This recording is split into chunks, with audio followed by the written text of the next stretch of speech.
Hello friends, कैसे हैं आप सब। या देवी सर्वभूतेषु विद्यारूपेण संस्थिता नमस्तस्यै नमस्तस्यै नमस्तस्यै नमो नमः। दोस्तों, आपका हमारे चैनल पर स्वागत है। क्लास 10th सब्जेक्ट साइंस और कोड है 033। दोस्तों ये आपका सेट बी है और समय उसी तरह 3 घंटे है और 80 नंबर का आपका पेपर रहने वाला है। दोस्तों हमारे चैनल पर आपको सीबीएसई, यूपी, उत्तराखंड, हिमाचल और हरियाणा बोर्ड के सभी विषयों के प्रश्न पत्र सॉल्व करे हुए मिलेंगे। जैसे ही आप चैनल को खोलेंगे तो आपके पास देखिए यहाँ पर अभी उत्तराखंड के चल रहे हैं, तो स्टार्टिंग में आपको उत्तराखंड के ये सभी प्रश्न पत्र मिलेंगे। और अगर आप प्लेलिस्ट खोलोगे तो प्लेलिस्ट में आपको सभी अलग अलग मिल जाएंगे। ये आप देख रहे होंगे, पहले वाला ये हमारे पास उत्तराखंड का फोल्डर है, फिर यूपी का है, फिर सीबीएसई का नजर आ रहा होगा आपको। ये 10th का साइंस का फोल्डर बना हुआ है, ये हिमाचल बोर्ड का फोल्डर है, ये हरियाणा बोर्ड का फोल्डर है, आप देख पा रहे होंगे। और इसी तरह यहाँ पर ये 9th का मैथ है और इसी तरह इसमें नीचे जाके आपको 10th का मैथ और 8th का मैथ भी।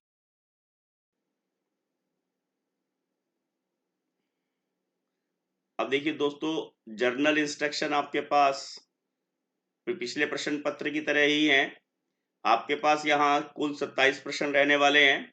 सभी प्रश्न आपको अनिवार्य हैं, सभी कंपलसरी हैं, सबके मार्क्स उनके सामने लिखे होते हैं। और क्वेश्चन नंबर फर्स्ट जो आपका है वो मल्टीपल चॉइस का क्वेश्चन है और सेकंड क्वेश्चन आपका असर्शन का क्वेश्चन है। ये सारी डिटेल हमने आपको पिछले प्रश्न पत्र में भी बताई थी। पहला और दूसरा प्रश्न आपका जो है वो एक एक नंबर का होगा। तीसरा और छठा प्रश्न, तीसरे से छठा प्रश्न, तीसरा चौथा पांचवा छठा, ये भी सब 1-1 मार्क्स के हैं, पर यहाँ पर डेफिनेशन वाले क्वेश्चन होंगे ये। ठीक है। उसके बाद क्वेश्चन नंबर 7 to 12 2-2 मार्क्स के हैं। 13 से लेके 20 तक 3 मार्क्स के होंगे और 21 से 26 तक के 4-4 मार्क्स के क्वेश्चन हैं। और लास्ट क्वेश्चन आपका 27th जो है वो केस स्टडी का है, वो आपका 4 नंबर का रहने वाला है। ठीक है। इंटरनल चॉइस जहां होगी वो आपको मिल जाएगी, कोई अलग से चॉइस इसमें आपको नहीं मिलने वाली है। अब देखिए प्रश्न पत्र प्रारंभ करते हैं और पहला प्रश्न हमारे पास है, निम्न में से कौन सा एक ऊष्माक्षेपी प्रक्रिया का उदाहरण है। One of the following is an exothermic reaction. अब कौन सी है आपने वो यहां से चूज करनी है। आपके पास ऑप्शन क्या दिए हैं, इलेक्ट्रोलाइसिस ऑफ वाटर, पानी का टूटना। इलेक्ट्रोलाइसिस तभी पॉसिबल है जब इसमें से हम इलेक्ट्रिसिटी पास करेंगे, तो ये उष्मा शोषी अभिक्रिया हो जाएगी, एंडोथर्मिक रिएक्शन हो जाएगी, तो ये ऑप्शन तो गलत हो गया। अब conversion of limestone into quick lime, जो लाइमस्टोन होता है, चूने के पत्थर को चूना पाउडर में बदलने के लिए, बुझे हुए चूने में बदलने के लिए क्या करते हैं, कैल्शियम कार्बोनेट को गर्म करना पड़ता है। ठीक है ना, क्या करना पड़ता है, कैल्शियम कार्बोनेट को गर्म करना पड़ता है। यानी कि ये अभिक्रिया भी जो है हमारे पास उष्मा शोषी अभिक्रिया होगी, क्योंकि यहां पर हमें उष्मा की आवश्यकता पड़ेगी। अब अगला देखिए, प्रोसेस ऑफ रेस्पिरेशन, श्वसन अभिक्रिया। बिल्कुल, श्वसन अभिक्रिया हमारी उष्माक्षेपी अभिक्रिया है। जब हम सांस लेते हैं तो हमारे शरीर को ऑक्सीजन मिलती है और उससे हमारे शरीर में ऊर्जा उत्पन्न होती है। ठीक है ना, भोजन के विखंडन द्वारा ऊर्जा उत्पन्न होती है। प्रोसेस ऑफ फोटोसिंथेसिस, प्रकाश संश्लेषण, इसमें भी सूर्य के प्रकाश की आवश्यकता होती है, ये अवशोषण अभिक्रिया है। ठीक है ना, ये एंडोथर्मिक रिएक्शन है, उष्मा शोषी अभिक्रिया है, तो हमारा ऑप्शन सी यहां पर सही आंसर होगा। फेरस सल्फेट के ऊष्मीय वियोजन से फेरस ऑक्साइड बनता है, तो फेरस सल्फेट का रंग होगा, अब फेरस सल्फेट का रंग तो जो है वही रहेगा, decomposition of ferrous sulphate is heated strongly and formed ferric oxide, so colour of ferrous sulphate is. अब फेरस सल्फेट का फार्मूला आपको आना चाहिए, क्या होता है, FeSO4 और 7 मॉलिक्यूल इसके अंदर वाटर के होते हैं। ठीक है, और इसका रंग कैसा होता है दोस्तों, नीला, हरा, भूरा या पीला, कौन सा होता है, हरा। कौन सा होता है इसका रंग, हरा।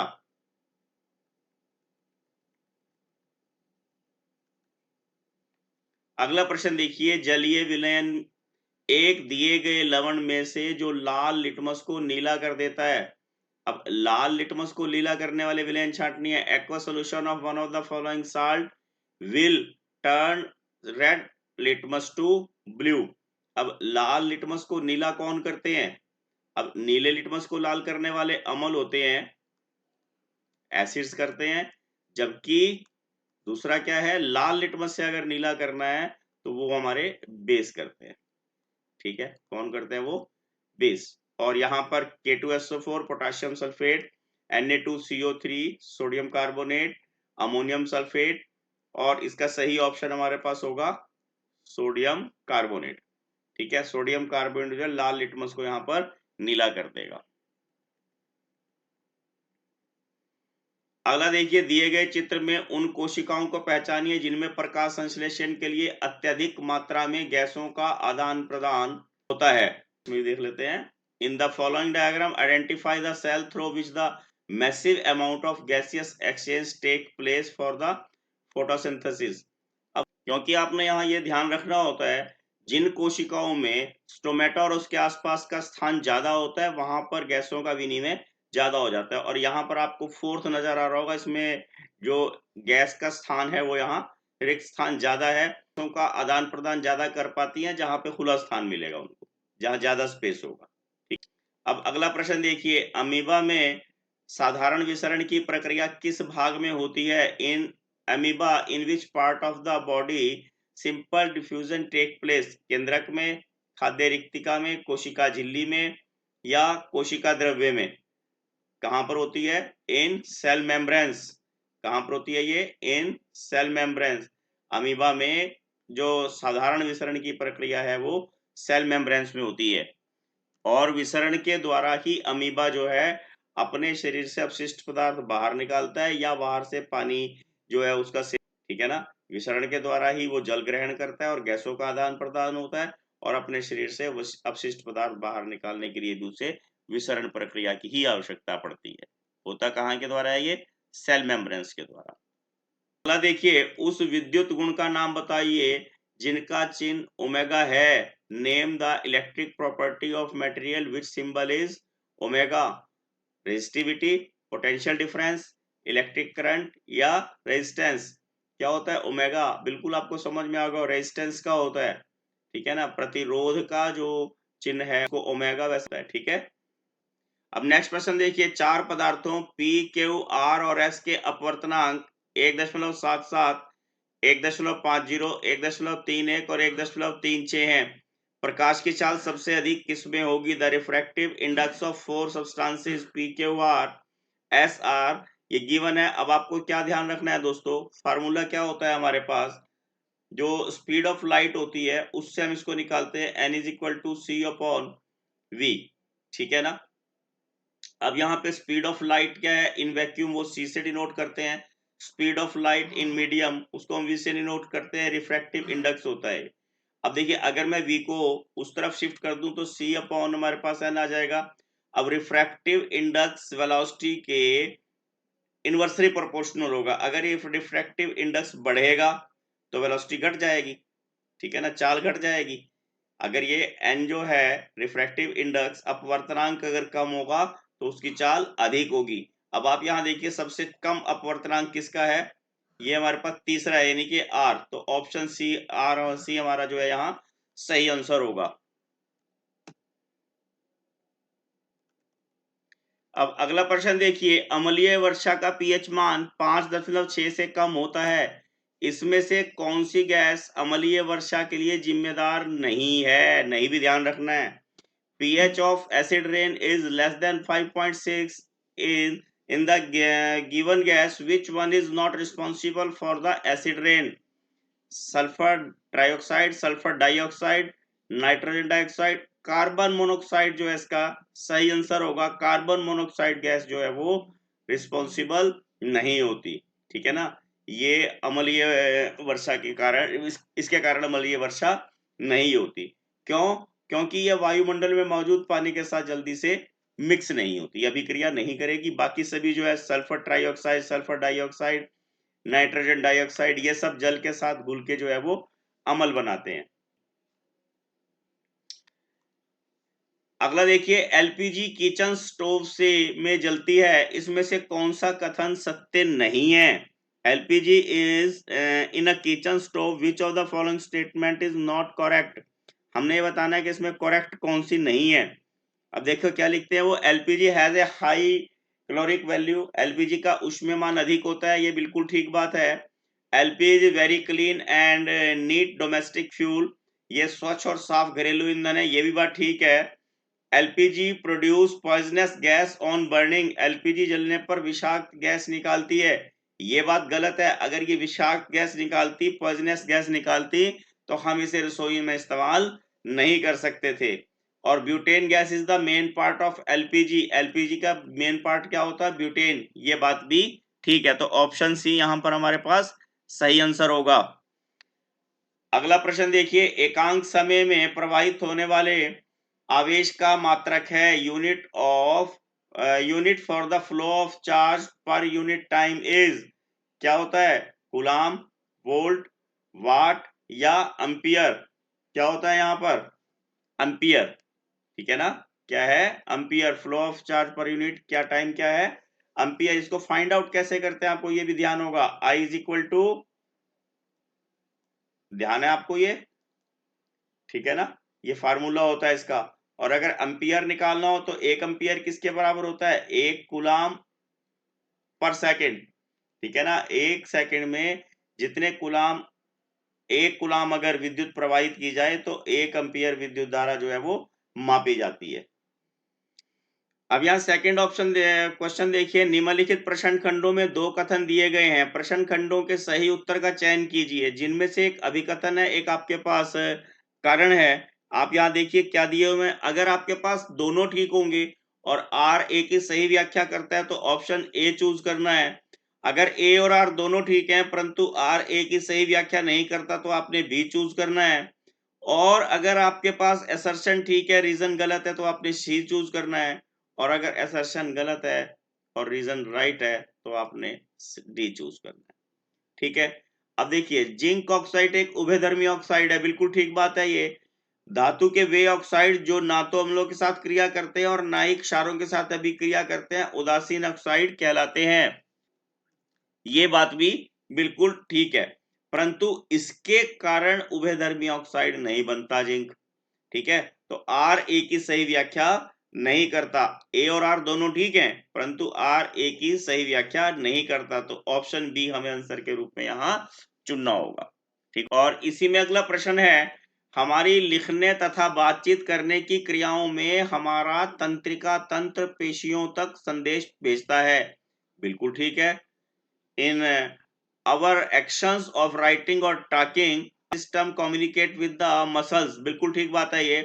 परिधीय तंत्रिका तंत्र कपाल तंत्रिकाओं और मेरु तंत्रिकाओं से मिलकर बना होता है, ये बात भी ठीक है। परंतु अब देखिए इनका आपस में कोई रिलेशन नहीं है, आर ए की सही व्याख्या नहीं करता, ए और आर दोनों ठीक हैं परंतु आर ए की सही व्याख्या नहीं करता, तो ऑप्शन बी हमें आंसर के रूप में यहां चुनना होगा। अगला देखिए, मानव रक्त का श्वसन वर्णक का नाम लिखिए जो फेफड़ों से ऑक्सीजन पूरे शरीर में पहुंचाता है। Name the respiratory pigment in the human blood which carries oxygen from the lungs to whole body, क्या बोलते हैं उसको? हीमोग्लोबिन, क्या बोलते हैं उसको हम? हीमोग्लोबिन, एचबी इसको हम सिंपल भाषा में बोल देते हैं, हिंदी में भी लिख देता हूं, हीमोग्लोबिन। दोस्तों अगर शरीर में हीमोग्लोबिन की कमी हो जाए, रक्त में अगर हीमोग्लोबिन की कमी हो जाए तो क्या होता है? व्यक्ति कमजोर हो जाता है। कारण, क्योंकि हीमोग्लोबिन काम क्या करता है? ऑक्सीजन को पकड़ने का, ऑक्सीजन को अपने में घोलने का काम करता है। ये एक प्रकार का रक्त के अंदर प्रोटीन होता है, इसका क्या कलर, क्या लाल होता है इसका कलर, और ये काम क्या करता है? ऑक्सीजन को अपने में घोल के अपने में मिक्स करके बॉडी के सभी पार्ट तक पहुंचाता है ताकि सभी कोशिकाओं को ऊर्जा जितनी चाहिए उसकी आपूर्ति हो सकती है। फेफड़ों से ऑक्सीजन प्राप्त करके ये सारे शरीर में पहुंचाने का काम करता है। प्रश्न देखिए, अवतल लेंस के द्वारा बना प्रतिबिंब जब फोकस और लेंस के बीच हो तो प्रतिबिंब की प्रकृति क्या होगी? When the image formed by concave lens placed between focus and lens, what will be the nature of the image? ने जो लेंस और फोकस के बीच में अगर F और O के बीच में वस्तु हो तो प्रतिबिंब आभासी कैसा बनता है? आभासी, सीधा और छोटा। कैसा बनता है? आभासी, सीधा और छोटा, यानी कि virtual, erect and smaller in size. अगला प्रश्न देखिए, उस कार्बनिक यौगिक का क्रियात्मक समूह का नाम बताओ जो सोडियम कार्बोनेट के साथ क्रिया करके तीव्र बुदबुदाहट देता है। Name the functional group present in an organic compound which gives effervescence with the sodium bicarbonate. Sodium bicarbonate का फार्मूला पहले लिख लेते हैं, NaHCO3। क्या बताया मैंने आपको? NaHCO3। इसके साथ जब इसमें हम कार्बोक्सिलिक एसिड, कोई भी कार्बोक्सिलिक एसिड यानी कि RCOOH मान लीजिए, कोई भी कार्बोक्सिलिक एसिड जब इसके साथ अभिक्रिया करेगा तो ये RCOONA, ठीक है ना? क्या बताया मैंने आपको? ये RCOONA plus carbon dioxide plus water. जो कार्बन डाइऑक्साइड, इसकी वजह से यहां बुदबुदाहट उत्पन्न होती है, ठीक है? इसकी वजह से क्या होता है? ये बुदबुदाहट उत्पन्न यहां पर करता है। अगला देखिए, पादप हार्मोन का नाम लिखिए जो पत्तियों के गिरने के लिए जिम्मेदार होता है। Name the plant hormone which is responsible for the falling of leaves. अब आपको यहाँ पहले सभी नाम पता होना चाहिए। पादप हार्मोन कौन कौन से होते हैं? ऑक्सिन, जिब्रेलिन, साइटोकाइनिन, इथिलीन, ठीक है, और एब्सिसिक अम्ल। ठीक है, कौन कौन से बताया मैंने आपको? ऑक्सिन, साइटोकाइनिन, जिब्रेलिन, इथिलीन और एब्सिसिक अम्ल। अब पत्तों के गिरने के लिए जो इथाइलिन होता है और दूसरा एब्सिसिक अम्ल, इसको AB बोल देते हैं हम, एब्सिसिक एसिड, इसलिए इसको ABA बोल देते हैं। तो आपने क्या ध्यान रखना, आप यहाँ दोनों आंसर लिख सकते हैं। जो इथाइलिन होता है क्योंकि ये एजिंग की दर को कम करता है, ठीक है ना, और जो एफसीसी का मोल होता है ये समय से पहले जो पत्तों को गिरने को उनको बढ़ावा देता है। तो यहाँ पर हमारे पास दोनों आंसर ये सही माने जाएंगे, ठीक है ना। इसको स्ट्रेस हार्मोन के नाम से भी हम एफसीसी का मोल को जानते। अब अगला प्रश्न देखिए, क्या होता है जब कोई अम्ल धात्विक ऑक्साइड के साथ क्रिया करता है? उसे उदाहरण सहित समझाइए और संतुलित रासायनिक समीकरण भी लिखिए। What happens when acid reacts with a metal oxide? Metal oxide कोई भी ले लो, यानी कि जैसे कॉपर का अगर हम ले लें, copper oxide. Explain with the help of an example. Also write the balanced chemical equation for the reaction involved. अब कॉपर ऑक्साइड की अगर हम सल्फ्यूरिक डाइऑक्साइड के साथ अभिक्रिया करवाएं तो क्या होगा? ये साल्ट बन जाएगा, कॉपर सल्फेट प्लस वाटर। ऐसी अभिक्रियाएं जिसमें जल और लवण का निर्माण होता है उन्हें हम उदासीनीकरण की अभिक्रिया कहते हैं। क्योंकि जो अभी अभिक्रिया कौन सी होगी? Neutralization reaction. कौन सी रिएक्शन होगी? Neutralization reaction. इसमें कॉपर ऑक्साइड धातु ऑक्साइड है, ये अम्ल है सल्फ्यूरिक डाइऑक्साइड, ये हमारे पास साल्ट बन गया कॉपर सल्फेट, ठीक है, और ये जल बन गया। तो ये अभिक्रिया होगी न्यूट्रलाइजेशन की, उदासीनीकरण की अभिक्रिया होगी। और धातु ऑक्साइड जब किसी अम्ल के साथ अभिक्रिया करते हैं तो उन्हें वो उदासीन बना देते हैं। अब अगला देखिए, अब हमारे पास ये प्रश्न भी यहाँ पर 2 नंबर का आएगा। पक्षियों और स्तनधारी जीवों में ऑक्सीजन और विऑक्सीजनित रुधिर को मिलाने से रोका जाना क्यों महत्वपूर्ण है? Why is it important to prevent oxygenated or deoxygenated blood from mixing in the birds and mammals? जो पक्षी और स्तनधारी होते हैं दोस्तों, उन सबको अधिक मात्रा में ऊर्जा की आवश्यकता होती है। में ऊर्जा की आवश्यकता के लिए इनकी कोशिकाओं को निरंतर जो है ऑक्सीजन चाहिए, ठीक है ना। और वो ऑक्सीजन तभी पूर्ति हो पाती है जब ऑक्सीजन और बिना ऑक्सीजन वाला जो रक्त है वो अलग अलग होगा। यहां से आप इसको पोज करके याद भी कर सकते हैं। It's crucial to prevent oxygenated और deoxygenated blood mixing in birds and mammals because they are warm blooded and need vast amount of energy to maintain a constant body temperature, requiring a high efficient constant and high oxygen supply to cells for maximum energy। और energy किस रूप में होती है? ATP की। ये भी आपको प्रश्न आ सकता है कि मानव शरीर में एनर्जी किस रूप में होती है? ATP, adenosine triphosphate. पक्षियों और स्तनधारियों में ऑक्सीजन युक्त और ऑक्सीजन रहित रक्त के मिश्रण को रोकना अत्यंत महत्वपूर्ण है, क्योंकि वे गर्म रक्त वाले होते हैं और शरीर का तापमान स्थिर बनाए रखने के लिए उन्हें अधिक ऊर्जा की आवश्यकता होती है।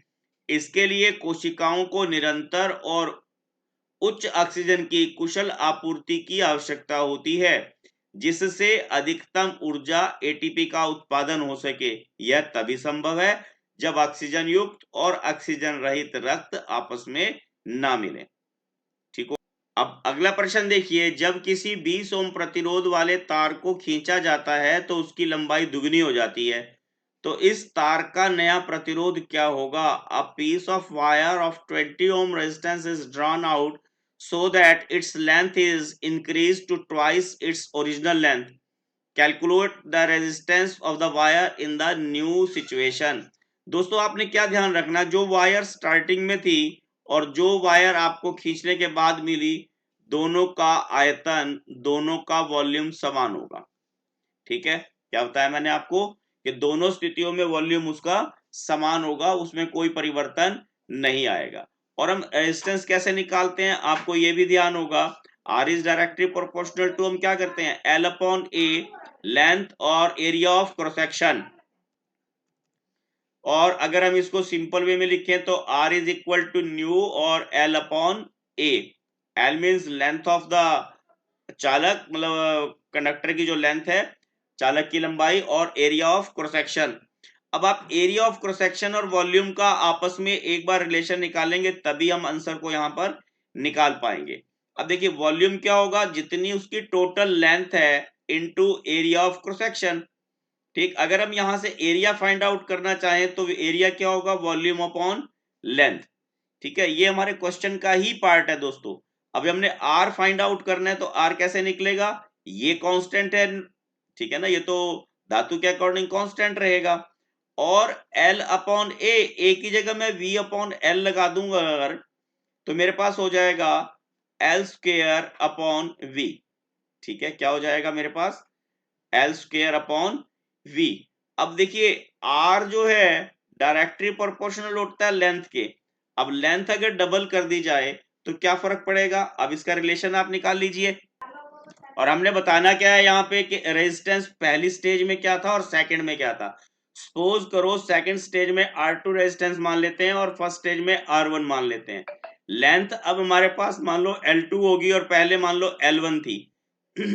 अब आप यहाँ ध्यान कर रहे होंगे रेजिस्टेंस यहाँ पर L स्क्वायर के डायरेक्टली प्रोपोर्शनल आया, क्योंकि ये लेंथ बढ़ गई है। तो यहाँ पर अगर मैं स्क्वायर लगा दूं तो आपको क्या ध्यान रखना, R1 मेरे पास कितना दिया हुआ है, R2 निकालना है, R1 मेरे पास 20 है और लेंथ मेरे पास यहाँ डबल हो जाती है, यानी कि ये 2L1 हो गया और ये L1 हो गया। इसका हमने स्क्वायर करना, L1 से L1 यहाँ पे कट जाएगा तो ये क्या आ गया, 2 दूनी 4, तो R2 कितना आ जाएगा, 4 इंटू 20, यानी कि 80 ओम। अगर पहले प्रतिरोध 20 ओम था तो अब प्रतिरोध उसका 80 ओम हो जाएगा। ठीक है, बात समझ में आ गई होगी। आपको दोबारा बता देता हूं, आपने क्या ध्यान रखना है कि वॉल्यूम का आपने लेंथ और एरिया ऑफ क्रॉस सेक्शन से पहले आपने रिलेशन निकालना है और फिर आपने रेजिस्टेंस को कैलकुलेट करना है। ठीक हो गया। अब नेक्स्ट क्वेश्चन देखिए, एक बुजुर्ग व्यक्ति आंख से थोड़ा दूर अखबार पकड़ता है, पकड़ने पर आंख की संरचना अलग दिखती है। संक्षेप में लिखिए वह परिवर्तन करने की कोशिश क्यों कर रहा है। An elderly person holds a newspaper slightly away from the eye, the structure of eye is different when hold, briefly explain why he trying to make this change. दोस्तों आपने ये ध्यान रखना है कि मनुष्य की आंख में कौन कौन से दोष होते हैं। एक तो दूरदृष्टि दोष होता है, एक निकट दृष्टि दोष होता है, और जो एज बढ़, अब यहाँ बुजुर्ग व्यक्ति लिखा है, एज बढ़ने के साथ जो रोग होता है उसे हम बोलते हैं जरा दूरदर्शिता। ठीक है, और जरा दूरदर्शिता कौन सा रोग होता है? जिसमें ना तो नजदीक की वस्तु स्पष्ट दिखाई देती है और ना ही दूर की वस्तु स्पष्ट दिखाई देती है, और बाइफोकल जो लेंसेज होते हैं उससे हम इनका उपचार कर सकते हैं। ठीक है, अब यहाँ प्रश्न क्या आता है, जो जरा दूरदर्शिता होती है उसमें क्या होता है, हमारी जो मांसपेशियों का लचीलापन है, जो लेंस जिससे लेंस की फोकस दूरी सेट होती है वो खत्म हो जाता है, उनका लचीलापन खत्म हो जाता है, जिससे वस्तुओं को ध्यान से केंद्रित करना, जो वस्तुएं वो ध्यान से नहीं दिख पाती, वो धुंधली हो जाती है।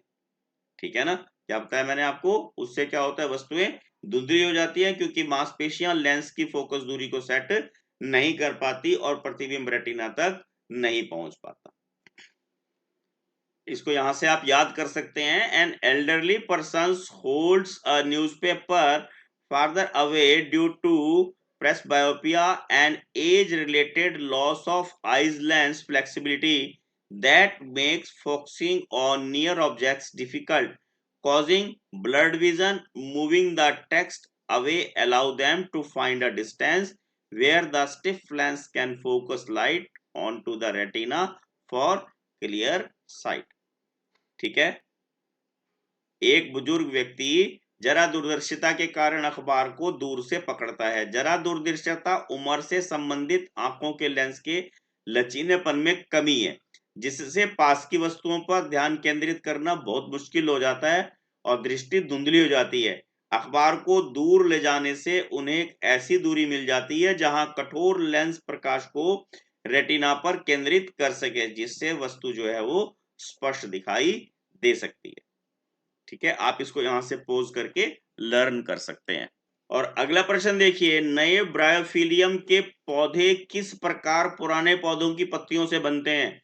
अपने उत्तर को चित्र से समझाइए। Explain how new Bryophyllum plants can be produced from leaves of old plant and answer it with the help of diagram. दोस्तों, ब्रायोफिलियम प्रजाति के कौन से पौधे होते हैं जिनके पत्तों द्वारा नए पौधे उगाए जा सकते हैं? किनके? आपसे वैसे भी अगर प्रश्न पूछा जाए कि पत्तों द्वारा नए पौधे किस प्रजाति के उग सकते हैं, तो ब्रायोफिलियम प्रजाति के होते हैं।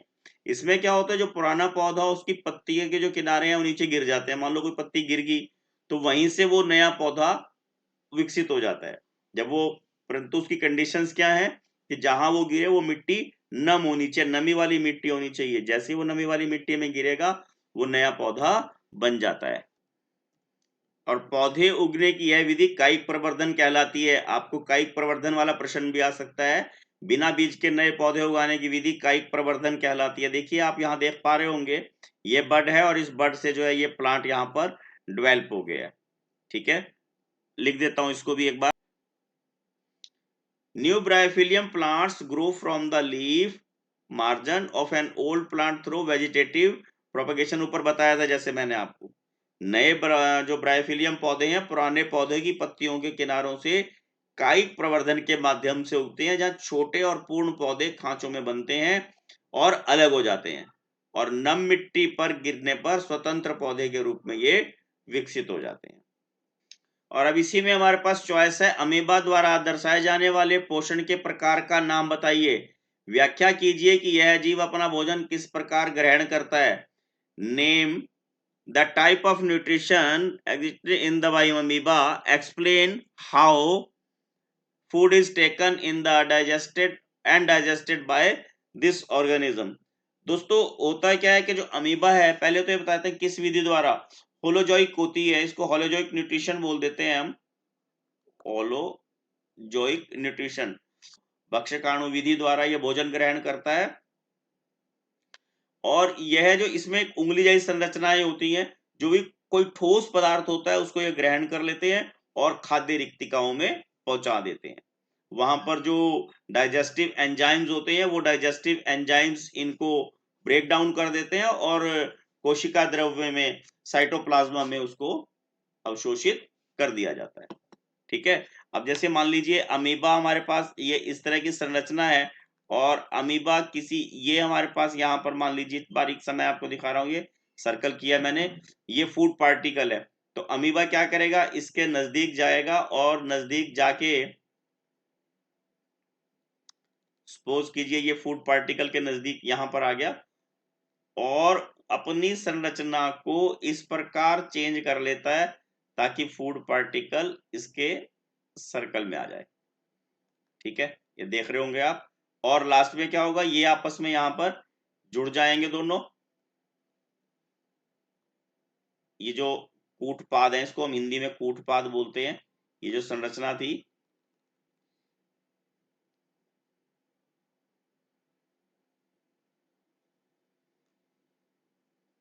आप ये देख पा रहे होंगे, ये संरचना जो यहां पर है, ये संरचना इस प्रकार आपस में यहां मिल जाएगी और भोजन इसके अंदर चला जाएगा और अंदर जाके पाचक एंजाइम जो है इसे डाइजेस्टिव एंजाइम इसे डाइजेस्ट कर देंगे। ठीक है, amoeba exhibits holozoic nutrition, a type of heterotrophic nutrition where it ingets solid particles using finger-like projectiles called pseudopodia. Food is taken in through phagocytosis to form a food vacuoles. The digestive enzymes break down the food and absorb in cytoplasm. ठीक है, cytoplasm में ये observe कर लिया जाता है। Amoeba जो का पोषण है भक्षकाणु विधि द्वारा होता है या स्यूडोपोडिया नामक उंगली जैसी संरचनाओं का उपयोग करके ठोस खाद्य कणों को ग्रहण करता है। भोजन को फेगोसाइटिस के माध्यम से ग्रहण किया जाता है जिससे खाद्य रिक्तिका बनती है और पाचक एंजाइम भोजन को तोड़कर कोशिका द्रव्य में अवशोषित कर देते हैं। ठीक हो गया। अगला प्रश्न देखिए, प्लास्टर ऑफ पेरिस को नमी रहित बर्तन में क्यों रखना चाहिए, इससे संबंधित रासायनिक अभिक्रिया भी लिख लिए। Wide POP should be stored in a moisture proof container, give a chemical reaction. दोस्तों प्लास्टर ऑफ पेरिस, पहले तो इसका फॉर्मूला पता होना चाहिए, क्या होता है, कैल्शियम सल्फेट CaSO4 हाफ या डॉट लगा सकते हैं H2, और इसका साधारण नाम होता है कैल्शियम सल्फेट हेमीहाइड्रेट। क्या होता है, कैल्शियम सल्फेट हेमीहाइड्रेट। बनता किससे है, ये जिप्सम से बनता है। अब इन्होंने पहले रिएक्शन ही देख लेते हैं, रिएक्शन से हमें जल्दी समझ में आ जाएगी बात। जो कैल्शियम सल्फेट हेमीहाइड्रेट होते हैं, जब इसमें वाटर मॉलिक्यूल बनाया जाता है तो ये कैल्शियम सल्फेट डाइहाइड्रेट बन जाता है। अब डाइहाइड्रेट बनने के लिए तो यहाँ पर 3/2 हमें वाटर मॉलिक्यूल लगाने पड़ते हैं और ये जिप्सम में कन्वर्ट हो जाता है। काय में कन्वर्ट हो जाता है, ये जिप्सम में कन्वर्ट हो जाता है। इसको आर्द्ररोधी बर्तन में यानी कि नमी रहित बर्तन में इसलिए रखा जाता है क्योंकि जिप्सम जो है प्लास्टर ऑफ पेरिस जो है बहुत जल्दी से, बहुत आसानी से वायु में से नमी को अवशोषित कर लेता है। और वायु में से नमी अवशोषित यानी कि पानी लेके, नमी मैंने पानी, वायु में से पानी लेके ये जिप्सम बना देता है जो एक कठोर पदार्थ होता है। जिप्सम जो है कठोर पदार्थ होता है, जो प्लास्टर ऑफ पेरिस है वो नरम पदार्थ है। मतलब इसको हम प्लास्टर ऑफ पेरिस को अपने हिसाब से मोल्ड कर सकते हैं, जिप्सम को नहीं कर सकते, ये सख्त हो जाता है। और अब इसमें इससे रिलेटेड क्वेश्चन एक और बता देता हूं, प्लास्टर ऑफ पेरिस का यूज क्या करते हैं, ये प्रश्न भी पेपर में कई बार आ जाता है। इसका साधारण नाम क्या है, रासायनिक नाम क्या है। प्लास्टर ऑफ पेरिस का यूज जो है टूटी हुई हड्डियों को जोड़ने में करते हैं। आप घरों में जो पीओपी कराते हैं वो भी प्लास्टर ऑफ पेरिस होती है, ठीक है ना, यानी कि दीवारों की सतह को प्लेन करने के लिए पीओपी का प्रयोग करते हैं। जो छतों में डिजाइन बनाते हैं उसमें भी पीओपी का प्रयोग करते हैं। जो बुत बनाए जाते हैं वो भी पीओपी के बनते हैं। जो सुनार गढ़ाई का काम करते हैं तो वो पीओपी का वहां पर यूज करते हैं। तो पीओपी के बहुत सारे यूज होते हैं। सीमेंट के घटक के रूप में भी पीओपी का प्रयोग किया जाता है। ठीक है ना, ये मैंने आपको इसमें एक्स्ट्रा रिलेटेड क्वेश्चन बताया है। Plaster of Paris must be stored in a moisture proof container because it rapidly absorbs moisture from the air, causing it to undergo a chemical reaction. Chemical reaction ऊपर मैंने बताई आपको, harden into solid gypsum and become unusable for its intended purpose. ठीक है ना, ये एक जो रिवर्सिबल रिएक्शन है ये ऊपर ही लिखना चाहिए था मुझे, ठीक है ना। प्लास्टर ऑफ पेरिस को नमी रोधी पात्र में संग्रहित किया जाना चाहिए क्योंकि यह हवा से आसानी से नमी अवशोषित कर लेता है। जिससे रासायनिक प्रतिक्रिया होती है। रासायनिक प्रतिक्रिया ऊपर बताई है मैंने आपको ये, और यह ठोस जिप्सम में बदल जाता है और अपनी इच्छा उद्देश्य के लिए अनुपयोगी हो जाता है। ठीक है ना।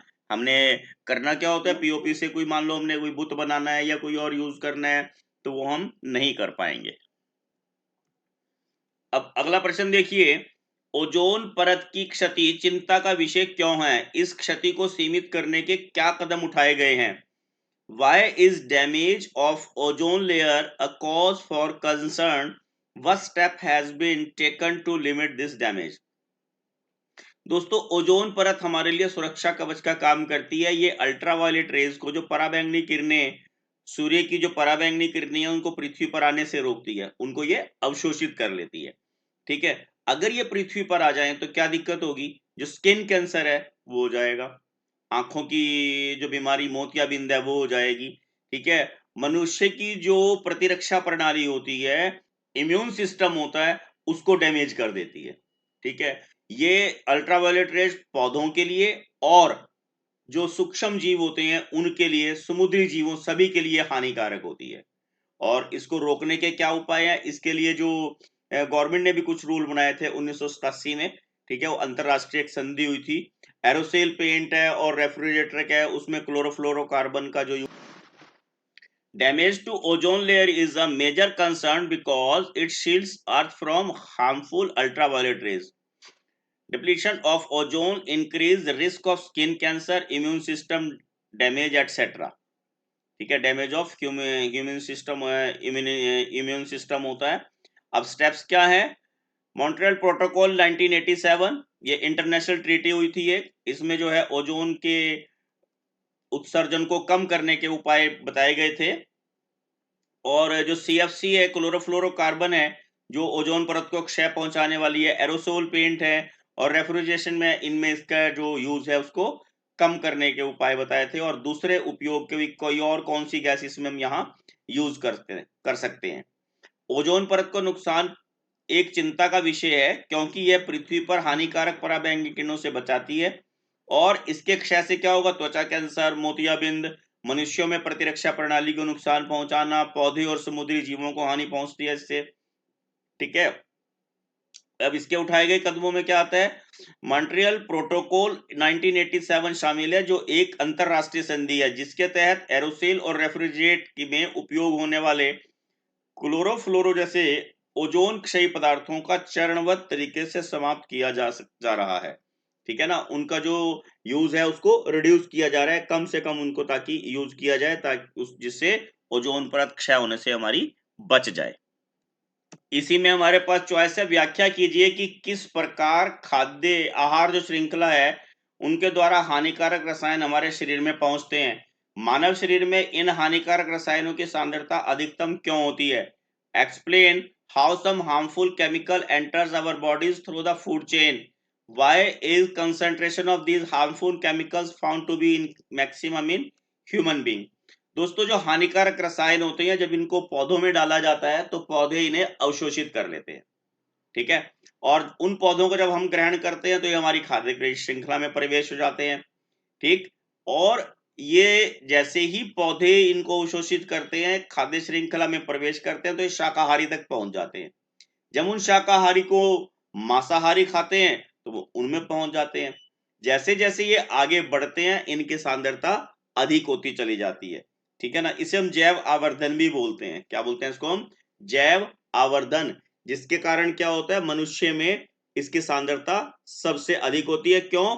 क्योंकि मनुष्य जो है इसमें सबसे पीक पर होता है, फूड चेन में सबसे ऊपर होने के कारण इसकी सांद्रता मनुष्य में सबसे ज्यादा होती है। ठीक है। Harmful chemicals enter the food chain when plants absorb them from the soil or water, and then herbivores eat the plant. The chemical built up in tissues pass up the food chain with concentration increasing at each level. Harmful chemicals concentrate most in human beings because we are at the apex of the food chain. हम food chain के सबसे शीर्ष पे हैं, इसलिए हमारे में सांद्रता ज्यादा होती है।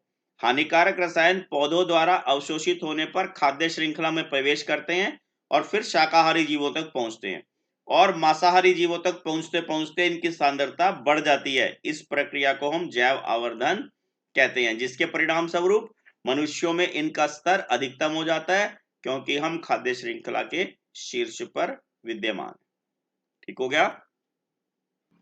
अब नेक्स्ट प्रश्न देखिए, 1 घंटे में 50 वोल्ट विभवांतर से 72,000 कूलाम आवेश को स्थानांतरित करने में उत्पन्न ऊष्मा के मान की गणना कीजिए। Calculate the heat produced when 72,000 coulombs of charge are transferred in 1 hour through a potential difference of 50 volt. अब चार्ज को हम क्या बोलते हैं? कूलाम। क्यू कितना है? 72,000 कूलाम। ठीक है, और टाइम कितना है? 1 आवर। ठीक, और V हमारे पास कितना है? 50 वोल्ट। ठीक है ना, V कितना है हमारे पास? 50 वोल्ट। ये हम फार्मूला क्या यूज करेंगे? H is equal to V Q. V कितना है हमारे पास? 50, और चार्ज कितना है? 72,000। देखिए 4 zeros तो ये एज इट इज लगी, 5 से मल्टीप्लाई करके कभी नहीं देखना आपने दोस्तों। यहाँ 72 है तो उसकी एक जीरो लगा दीजिए और 72 का हाफ कर दीजिए।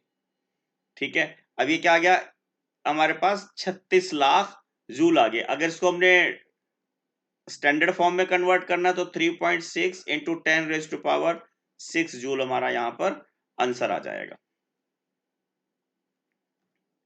अब नेक्स्ट क्वेश्चन देखिए, एक पदार्थ X जिसका उपयोग प्रति अम्ल के लिए, एंटासिड के लिए हम किसका प्रयोग करते हैं? खाने के सोडे का के रूप में किया जाता है, तनु हाइड्रोक्लोरिक अम्ल के साथ अभिक्रिया करके वाई गैस उत्पन्न करता है, जिसका उपयोग एक प्रकार के अग्निशामक यंत्र के रूप में किया जाता है। X और Y का नाम बताइए। होने वाली रासायनिक अभिक्रिया के लिए संतुलित समीकरण लिखिए। अब substance X which is used as an antacid reacts with dilute HCl to produce a gas Y which is used one of the type of fire. Name the substance X and Y. Write a balance equation for chemical reaction which take place. प्रति अम्ल के रूप में, antacid के रूप में हम किसका यूज करते हैं? Sodium hydrogen carbonate. इसको हम सोडियम बाइकार्बोनेट भी बोल देते हैं। ठीक है, जब इसमें HCl हम मिलाएंगे, HCl मिलाने पे हमारे पास न्यूट्रलाइजेशन होगा, NaCl बनेगा प्लस H2O और plus carbon dioxide. Carbon dioxide जो है यहाँ गैस आ गई, ये लिक्विड हो गया, ये एक्वस सोल्यूशन में आएगा हमारे पास, ये एक्वस सोल्यूशन है, और ये हमारे पास सॉलिड सोल्यूशन में। ठीक हो गया, ये हमारे पास बैलेंस्ड इक्वेशन आ गई, और X जो है हमारे पास सोडियम बाइकार्बोनेट हो गया, और Y हमारे पास कार्बन डाइऑक्साइड हो गया। ठीक हो गया। अब नेक्स्ट प्रश्न देखिए, लेंस से 20 सेंटीमीटर दूरी पर रखी वस्तु, अब वस्तु 20 सेंटीमीटर की दूरी पर है, मतलब U है ये, एक लेंस के सामने 10 सेंटीमीटर की दूरी पर आभासी प्रतिबिंब बनाता है, यानी कि 10 क्या है हमारे पास? V है, और 50 क्या है? U है। तो लेंस की फोकस दूरी ज्ञात कीजिए। क्या निकालना है हमने? F। प्रतिबिंब का बनना दर्शाने के लिए आरेख भी दर्शाइए। An object place 50 centimetre from a lens or that produce a virtual image at a distance of 10 centimeter in the front of lens. Draw the ray diagram to show the formation of image and also calculate the focal length of the lens. अब देखिए यहां examiner ने क्या चालाकी की है, आपको lens नहीं बताया कौन सा है। अब आभासी प्रतिबिंब और छोटा बन रहा है, आभासी बन रहा है क्योंकि नजदीक वस्तु का प्रतिबिंब बन रहा है, तो हमारे पास ये कौन सा लेंस होगा? कनकेव लेंस होगा।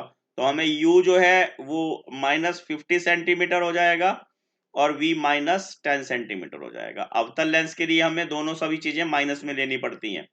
ठीक है, और लेंस फार्मूला क्या है मेरे पास? 1/f is equal to 1/v minus 1/u। ठीक है, 1/f -10 माइनस 1/50। कैलकुलेशन तो आपको आती ही होगी सभी को। -1/10, ये दोनों साइन यहां पर प्लस हो जाएंगे ये, और ये 1/50, एलसीएम मेरे पास 50 आ जाएगा, -5 + 1 दैट इज -4/50। अब हमें फोकल लेंथ बतानी है F, that is 50 upon -50/4, calculate कीजिए इसे और ये आ जाएगा 25 या 2 मान के -12.5 सेंटीमीटर। और इस प्रकार का रे डायग्राम यहां पर इसका। अब अगला प्रश्न देखिए, उपयुक्त रासायनिक समीकरण की सहायता से निस्तापन और भर्जन के बीच मुख्य दो अंतर लिखिए। अयस्क में निस्तापन और भर्जन के पश्चात प्राप्त उत्पाद से धातु का अपचयन किस प्रकार किया जाता है, इसमें होने वाली अभिक्रिया का समीकरण भी लिखिए। With the help of suitable chemical equation write the two main differences between the calcination and roasting. How are metals reduced from products obtained from the calcination and roasting of the ores. Write chemical equation for the reaction. दोस्तों आपने क्या ध्यान रखना, version और निस्तापन पहले हिंदी में बताते हैं। भर्जन जो होते हैं सल्फाइड अयस्कों का वायु की उपस्थिति में गर्म करना जो है वो भर्जन कहलाता है। और निस्तापन क्या होता है, जो कार्बोनेट अयस्क होते हैं वायु की अनुपस्थिति में उनका दहन कराया जाता है, उनको गर्म किया जाता है, उन्हें हम निस्तापन बोलते हैं।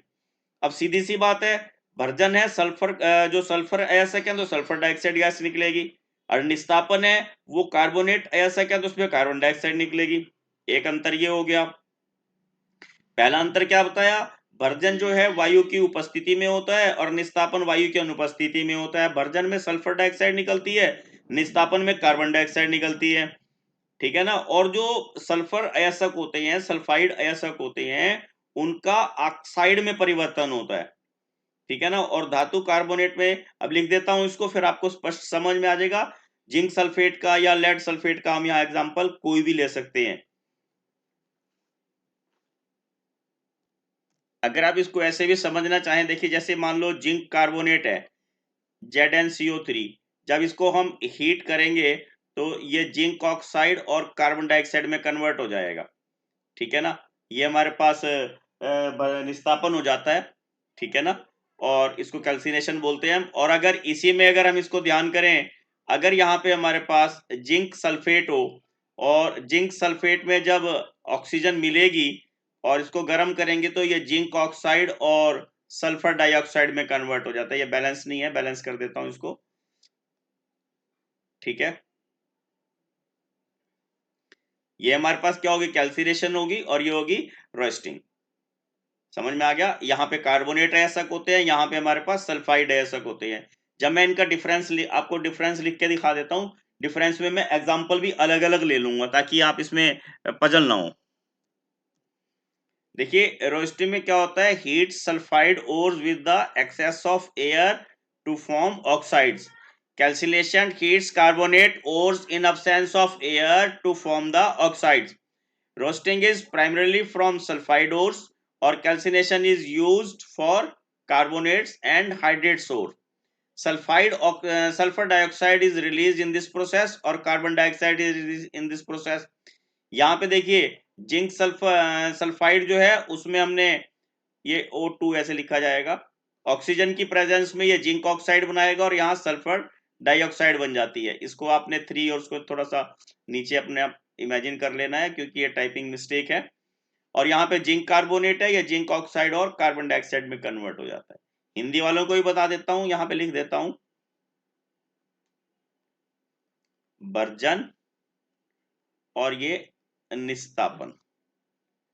आपने लिखना कैसे है, भर्जन जो है वो उसमें सल्फाइड अयस्क, यहाँ लिखा हुआ है मैंने, ये सल्फाइड अयस्क वायु की उपस्थिति में गर्म किए जाते हैं, और निस्तापन में कार्बोनेट अयस्क वायु की अनुपस्थिति में गर्म किए जाते हैं, ठीक है। यहां पर सल्फर डाइऑक्साइड गैस निकलती है, यहां पर कार्बन डाइऑक्साइड गैस निकलती है। इक्वेशन आप दोनों ने एक जैसी लिखनी होती है।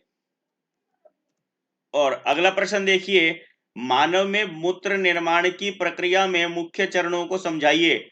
नेफ्रॉन का नामांकित चित्र बनाइए। Describe the mechanism of urine formation in human with main steps and draw the labelled structure of nephron. वृक्काणु की संरचना। अब वैसे वृक्काणु क्या होता है, वृक्काणु जो है वृक्क की संरचनात्मक और कार्यात्मक इकाई होती है। क्या होती है, वृक्क की संरचनात्मक और कार्यात्मक इकाई वृक्काणु होती है। लिख लेते हैं इसको भी हम, क्या पढ़ पा रहे हैं आप? वृक्काणु वृक्क की संरचनात्मक और कार्यात्मक इकाई है। हम क्या करेंगे, सबसे पहले हम इसका एक चित्र बना लेते हैं, डायग्राम बना लेते हैं यहाँ। अब देखिए, हमने यहाँ पर आपके पास ये नेफ्रॉन का वृक्काणु का चित्र बनाया है, ठीक है। सबसे पहले आपको क्या ध्यान रखना है कि वृक्काणु जो है वो वृक्क की संरचनात्मक और कार्यात्मक इकाई होती है, और प्रत्येक वृक्क में, अब आपको क्या ध्यान रखना, वृक्क वृक्क जो है वो बड़ा यूनिट है और वृक्काणु उसके भाग हैं, ठीक है ना। प्रत्येक वृक्क में लगभग 10 लाख के करीब वृक्काणु होते हैं। लगभग कितने वृक्काणु होते हैं? ऐसी ऐसी 10 यूनिट्स होती हैं एक वृक्क वृक्क में, ठीक है। इनका काम क्या होता है? निस्यंदन करना। अब आपको यहाँ निस्यंदन शब्द अगर थोड़ा सा अटपटा लगे तो इसका नाम हम इंग्लिश में बोलेंगे, जल्दी समझ में आएगा। फिल्ट्रेशन इसका काम होता है। क्या काम होता है इसका? फिल्ट्रेशन। हमने क्या कहा? प्रत्येक वृक्क में लगभग 10 लाख के करीब निस्यंदन एकक होते हैं जिन्हें हम वृक्काणु कहते हैं। ये सारा वृक्काणु है, ठीक है। तो हम बाद में फिर आपको लिख के ही बताएंगे। प्रत्येक वृक्काणु में एक कप के आकार की संरचना होती है। देखो, आपको ये नजर आ रही होगी, ये कप के आकार की संरचना है। इसे हम क्या बोलते हैं? मन मन संपुट। क्या बोलते हैं इस वृक्क के कीप के आकार की संरचना को? ओमन संपुट। ओमन संपुट में अभी आपको ये रेड कलर की, जो मैरून कलर की नजर आ रही हैं कोशिकाएं, इनका गुच्छा, इसको बोलते हैं केशिका गुच्छ, ठीक है। क्या बोलते हैं इसको हम? केशिका, ठीक है। आपने क्या ध्यान रखना, अभी क्या बताया मैंने आपको, रिपीट इसलिए कर रहा हूं, आपको ऐसे ही याद हो जाएगा। प्रत्येक वृक्क में 10 लाख के लगभग निस्यंदन एकक होते हैं जिन्हें हम वृक्काणु कहते हैं, ठीक हो गया। उसके बाद आपने क्या बताया? प्रत्येक वृक्काणु में एक, आपको ये नजर आ रही है कप के आकार की संरचना, ये कप के आकार की संरचना होती है जिसे हम वोमन संपुट कहते हैं। और उसके बाद क्या बताया? वोमन संपुट में एक केशिकाओं का जाल होता है, गुच्छा होता है, इसे हम केशिका गुच्छ बोलते हैं। क्या बोलते हैं इसको हम? केशिका। और उसके बाद क्या है? वोमन संपुट का आपको येलो कलर की यहाँ ये नजर आ रही है कोशिका, देखो सारे में जा रही है नीचे को, ठीक है। जो येलो कलर की ये नलिका है, ये नलिका यानी कि वोमन संपुट से एक नलिका के आकार की संरचना निकलती है। यह नलिका कुंडलित नलिका कहलाती है। ये कुंडलित नलिका, इसको हम समीपस्थ कुंडलित नलिका बोलते हैं। क्या बोलते हैं इसको हम? समीपस्थ कुंडली नलिका। मैं लिख देता हूं यहाँ पर, और आपको उसमें भी समझा देता हूँ कि इसको वहां पीसीटीसी क्यों बोलते हैं, पीसीटी क्यों बोलते हैं, समीपस्थ कुंडलित नलिका। और इसका अगर इंग्लिश का नाम देखा जाए तो प्रॉक्सिमल कॉन्वोल्यूटेड ट्यूब होती है ये, प्रॉक्सिमल कॉन्वोल्यूटेड ट्यूबल, ठीक है। पीसीटी, इसलिए से हम यहाँ हमारी किताबों में इसको पीसीटी शॉर्ट में लिखा हुआ है, ठीक है। क्या बताया हमने? वोमन संपुट के निचले हिस्से से एक कुंडलित नलिका निकलती है जिसे हम पीसीटी कहते हैं। यह नलिका यू के आकार की होती है। देखो, ये आपको नजर आ रही है येलो नलिका, ये यू के आकार की नलिका है। इस नलिका को हम हेनरी का लूप बोलते हैं। क्या बोलते हैं इसको? हेनले का, ठीक है। यू के आकार की संरचना है, इसे हम हेनरे का लूप कहते हैं। हेनरे का लूप एक और कुंडलित संरचना बनाता है। ये जो है कुंडलित संरचना बन रही है, इस संरचना को हम क्या बोलते हैं? ये दूरस्थ कुंडलित नलिका है। क्या बोलते हैं इसको हम? ये जो यहाँ पे ये गुच्छा सा बन रहा, यहाँ इसकी एरो यहाँ कर देता हूं मैं, दूरस्थ कुंडलित नलिका, और इसको हम शॉर्ट में DCT बोल देते हैं, ठीक है ना, डिस्टल कॉन्वोल्यूटेड ट्यूब। हो गया। क्या बताया हमने? यहाँ पर जो ये हेनरे का लूप है, एक और ये कुंडलित नलिका बनाते हैं जिसे हम DCT बोलते हैं। और यह वाहिनी में जाकर मिलती है। कहाँ मिलती है ये? वाहिनी में जाकर ये मिलती है। ये जो आपको येलो कलर की पूरी, इसको हम कलेक्टिव जो होती है वो बोल सकते हैं संग्राहक वाहिका। क्या बोल सकते हैं इसको हम? संग्राहक, यानी कि संग्रहण करने वाली, इकट्ठा करने वाली, संग्राहक वाहिनी। दोस्तों आपको ये क्या ध्यान रखना है, कुछ एक वर्ड ऐसे होते हैं जो इंग्लिश में जरा आसान लगते हैं और हिंदी में थोड़े से वो टफ नजर आते हैं। ठीक है ना? और आपको ये वाली जो नलिका नजर आ रही है, ये है क्या? इसको यहाँ लिख देता हूँ, ये निस्संदन हटा के यहाँ से, ये वृक्क शिरा की शाखा है। ये वृक्क में शिरा आती है, की शाखा है, उसका भाग है ये। अब शिरा आती है, धमनियां भी आती होंगी। ठीक है ना? ये वाला हिस्सा यहाँ एरो से यहाँ दिखा देता हूँ, ये हमारे पास वृक्क धमनी का, धमनी की शाखा है। यहाँ की आना था, वृक्क धमनी की शाखा है। आपको ध्यान में आ गया ना सारी संरचना किस प्रकार हुई है? अब देखो यहाँ इसकी कार्यविधि क्या है, संरचना भी लिख देंगे नीचे अभी, फिर उसके बाद कार्यविधि आप देखिए। अब यहाँ कार्यविधि में क्या आएगा? वृक्क है, धमनी रक्त को वोमन संपुट में, यहाँ से धमनी रक्त को यहाँ से आ रहा है, ये वोमन संपुट में आता है। ये यहाँ पर केशिकाओं का एक गुच्छ बना हुआ है, जो अभी बताया मैंने आपको। यहाँ पर रक्त को छानने का काम होता है। क्या काम होता है यहाँ से रक्त को? इसमें जो है रक्त का फिल्ट्रेशन होता है, जिसमें मैंने सर्कल लगाया, इसको हटा देता हूँ सर्कल को। काम करता है ये, यहाँ पर रक्त को छानने का काम होता है। और जो स्टार्टिंग में या छानने में क्या होता है, इसमें से जो हमारे अमीनो अम्ल हैं, ग्लूकोज हैं, जो अन्य महत्वपूर्ण पदार्थ हैं, वो यहाँ पर जो प्रचुर मात्रा में इसमें जल भी होता है, वो यहाँ पर छाना जाता है। इसमें से कुछ कोष और क्रिया भी होता है। जैसे जैसे ये स्पंदन यहाँ से छन के इस ये मटेरियल नीचे इस हेनरी के लूप में से निकलता है, जैसे जैसे इसमें से क्रॉस होगा, इसका दोबारा यहाँ पर जो है ये निस्संदन होता है। और इसमें क्या होता है कि जो हमारे शरीर के लिए उपयोगी पदार्थ होते हैं, तो महत्वपूर्ण पदार्थ होते हैं हमारे शरीर के लिए, वो दोबारा रक्त कोशिकाओं द्वारा अवशोषित।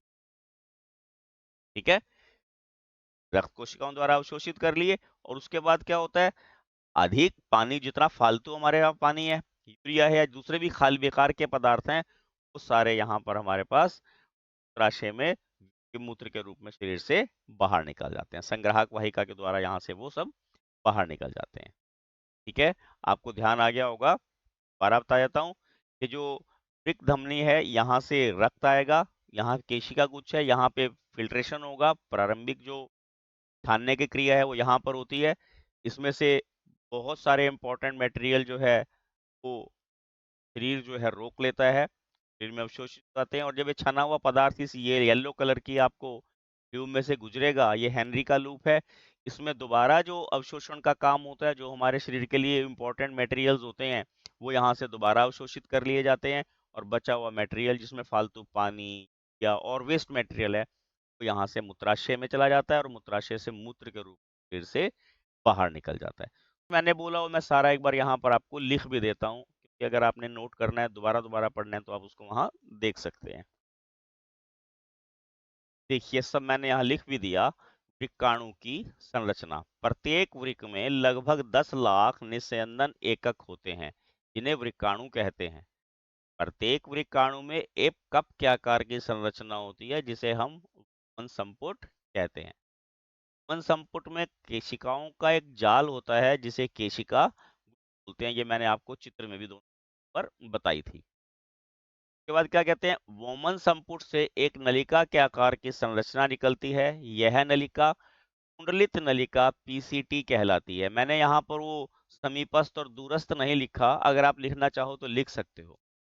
प्रॉक्सिमल कॉन्वोल्यूटेड, यह नलिका यू के आकार की संरचना बनाती है, जिसे हेनले का लूप कहते हैं। आपको येलो कलर का दिखाया था वहां। हेनले का लूप एक और कुंडलित संरचना बनाता है, जिसे हम डीसीटी बोलते हैं। अब डीसीटी का मैंने फुल फॉर्म भी बताई थी आपको, प्रस्थलित नलिका, है ना? प्रस्थलित नलिका, जो आपको लास्ट में संग्राहक वाहिका के पास बताई थी। यह वाहिनी में जाकर मिल जाती है। कहाँ मिलती है ये? वाहिनी में, ठीक है ना, वहां वेस्ट मटेरियल इकट्ठा हो जाता है। अब कार्यविधि देखो कैसे काम करता है ये। वृक्क द्वारा रक्त को कोमन संपुट में केशिका गुच्छ में लेकर आती है। यहाँ रक्त को छानने का काम होता है। निस्यंदन की प्रारंभिक अवस्था में जब पहली फिल्ट्रेशन होती है, पदार्थ जैसे ग्लूकोज है, अमीनो अम्ल हैं, लवण है, आयन है, और प्रचुर मात्रा में इसके अंदर जल होता है। इसमें कुछ ग्लूकोज और यूरिया भी होता है। जैसे जैसे निस्यंदन कुंडलित नलिका में से निकलता है, जो आपको यू के आकार की संरचना बताई है, और हेनरी के लूप से गुजरता है, इसमें जो कुछ इंपॉर्टेंट मटेरियल्स होते हैं, कुछ वो उपयोगी पदार्थ होते हैं, उनका दोबारा अवशोषण कर लिया जाता है। और जो मटेरियल बच गया, फालतू पानी है, यूरिया है और वेस्ट मटेरियल, वो सारा मूत्राशय में चला जाता है और मूत्र के रूप में शरीर से बाहर आ जाता है। दोस्तों ये नेफ्रॉन की संरचना यहाँ पर ये कंप्लीट हो जाती है कार्यविधि। और अगला प्रश्न देखिए, निम्नलिखित प्रश्नों के उत्तर दीजिए। श्वसन शरीर का एक महत्वपूर्ण कार्य है। इस कथन की पुष्टि कीजिए। Respiration is a vital function of body. Justify the statement. दोस्तों श्वसन जो है उसके बिना तो जीवन संभव ही नहीं है, तो वैसे ही पता है। कारण श्वसन के द्वारा हम ऑक्सीजन इनटेक करते हैं और भोजन का अपघटन होता है, जिससे हमें ऊर्जा मिलती है। तभी हमारा शरीर वृद्धि करता है, तभी हमारे शरीर में गति होती है, ऊतकों में मुरम्मत तभी होती है। ठीक है ना? क्या बताया मैंने आपको? वृद्धि तभी होती है शरीर में, गति तभी होती है, और शरीर में ऊतकों की मुरम्मत तभी होती है। और जो कार्बन डाइऑक्साइड है वो शरीर से बाहर श्वसन के द्वारा ही निकलती है। Respiration is vital because it's the primary way cells get energy. Energy किस फॉर्म में होती है? ATP, adenosine triphosphate from the food, fueling all life process like growth, movement and repair, while also removing toxic carbon dioxide, making it essential for survival. Without it, the cells die from energy starvation and carbon dioxide buildup. जो energy की वजह से ना होने की वजह से sales dead हो जाएंगे और कार्बन डाइऑक्साइड वहां बढ़ जाएगी। श्वसन अत्यंत महत्वपूर्ण है क्योंकि यह कोशिकाओं द्वारा भोजन से ऊर्जा प्राप्त करने का प्राथमिक तरीका है, जो वृद्धि, गति, मरम्मत जैसे जीवन प्रक्रियाओं को ऊर्जा प्रदान करता है, साथ ही कार्बन डाइऑक्साइड को भी हटाता है, जिससे यह जीवन रक्षा के लिए आवश्यक है। इसके बिना कोशिकाएं ऊर्जा की कमी और कार्बन डाइऑक्साइड के संचरण के कारण मर जाएंगी। कार्बन डाइऑक्साइड ज्यादा कोलेक्ट हो जाएगी और एनर्जी की कमी के कारण जो है कोशिकाएं जो है वो सेल जो है वो डेड हो जाते हैं। अगला प्रश्न देखिए, वायवीय श्वसन और अवायवीय श्वसन में क्या अंतर होता है? ठीक है, what is the difference between aerobic और एनारोबिक रेस्पिरेशन? दोस्तों जो वायवीय श्वसन है वायु की उपस्थिति में होता है, अवायवीय श्वसन वायु की अनुपस्थिति में होता है। जो एरोबिक रेस्पिरेशन है वो ऑक्सीजन की प्रेजेंस में होता है और एनारोबिक जो है ऑक्सीजन की अब्सेंस में होता है। ठीक। दूसरा क्या है? वायवीय श्वसन, उसमें वो माइटोकॉन्ड्रिया में होता है और वो साइटोप्लाज्मा में होता है। एनारोबिक रेस्पिरेशन कहाँ होता है? साइटोप्लाज्मा में। जो एरोबिक रेस्पिरेशन है उसमें 38 जो एटीपी के हैं मॉलिक्यूल, उतनी एनर्जी निकलती है, और अवायवीय श्वसन में 2 अणु में निकलते हैं एटीपी के। ठीक, ये भी ध्यान रखना है। दूसरा क्या है कि एनर्जी जो है 673 किलो कैलोरी जो है एक ग्लूकोज के रिलीज होने से 673 किलो कैलोरी एनर्जी मिलती है। ठीक है, एरोबिक रेस्पिरेशन में। और एनारोबिक रेस्पिरेशन में केवल 21 मॉलिक्यूल मिलते हैं। आप इसको यहां से पोज करके याद भी कर सकते हैं। देखिए, वायवीय श्वसन वायु की उपस्थिति में होता है, अवायवीय श्वसन वायु की अनुपस्थिति में होता है। ठीक है, वायवीय श्वसन माइटोकॉन्ड्रिया में होता है और अवायवीय श्वसन कोशिका द्रव्य में होता है। इसमें ग्लूकोज के एक अणु से 38 अणु एटीपी के ऊर्जा विमुक्त होती है, इसमें 2 अणु एटीपी के ऊर्जा विमुक्त होती है। ठीक है, इसमें ग्लूकोज के एक अणु से 673 किलो कैलोरी ऊर्जा उत्पन्न होती है, इसमें 21 किलो कैलोरी होती है। ठीक है ना? और वायवीय श्वसन में अंतिम उत्पाद कार्बन डाइऑक्साइड, जल और ऊर्जा होते हैं, जबकि अवायवीय श्वसन में या तो एथेनॉल बनेगा या लैक्टिक एसिड का निर्माण होता है और कार्बन डाइऑक्साइड होते हैं। ये लैक्टिक एसिड आपने ऐसे भी याद रखना है, कई बार पूछते हैं कि हमारी मांसपेशियों में क्रैम्प्स क्यों आ जाते हैं, ये लैक्टिक एसिड की वजह से होते हैं। बाई चांस कभी आप ज्यादा एक्सरसाइज कर लें और उठक बैठक ज्यादा लगा लें तब टांगों में दर्द हो जाता है, क्यों? लैक्टिक एसिड की वजह से। अब यहाँ पे देखिए इंग्लिश में भी लिखा है, aerobic respiration occurs in the presence of air, anaerobic respiration occurs in the absence of air, it occurs in the mitochondria, it occurs in the cytoplasma. The oxidation of one glucose molecule produce 38 ATP molecules. The oxidation of one glucose molecule produce 2 ATP molecules. ठीक है ना? और next है, in this 673 kilo calorie energy is released from one molecule of glucose. In this 21 kilocalorie energy is released from the one molecule of glucose. ठीक है? In aerobic respiration, the end products are carbon dioxide, water and energy. The end products are lactic acid and carbon dioxide. इसको आप यहाँ pose करके एक बार note भी कर सकते हैं और यहाँ से लर्न भी कर सकते हैं आप। अब नेक्स्ट देखिए, पौधों में निषेचन की प्रक्रिया कब होती है, इसकी क्या क्रिया विधि है, यह परागण से किस प्रकार भिन्न है। When the process of fertilization in plants does takes place, what is the mechanism of it, how it is different from the pollination. दोस्तों, निषेचन की प्रक्रिया कब होती है? परागण के बाद। कब होती है? परागण के बाद। परागण निषेचन से किस प्रकार भिन्न है? देखो, परागण दो प्रकार का होता है, स्वपरागण और परपरागण। ठीक है? और निषेचन क्या होता है? बाह्य निषेचन और अंतः निषेचन।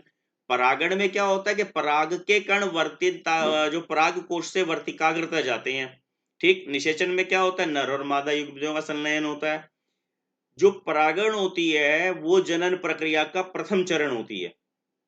ठीक है? और निषेचन जो है जनन क्रिया का द्वितीय चरण होती है।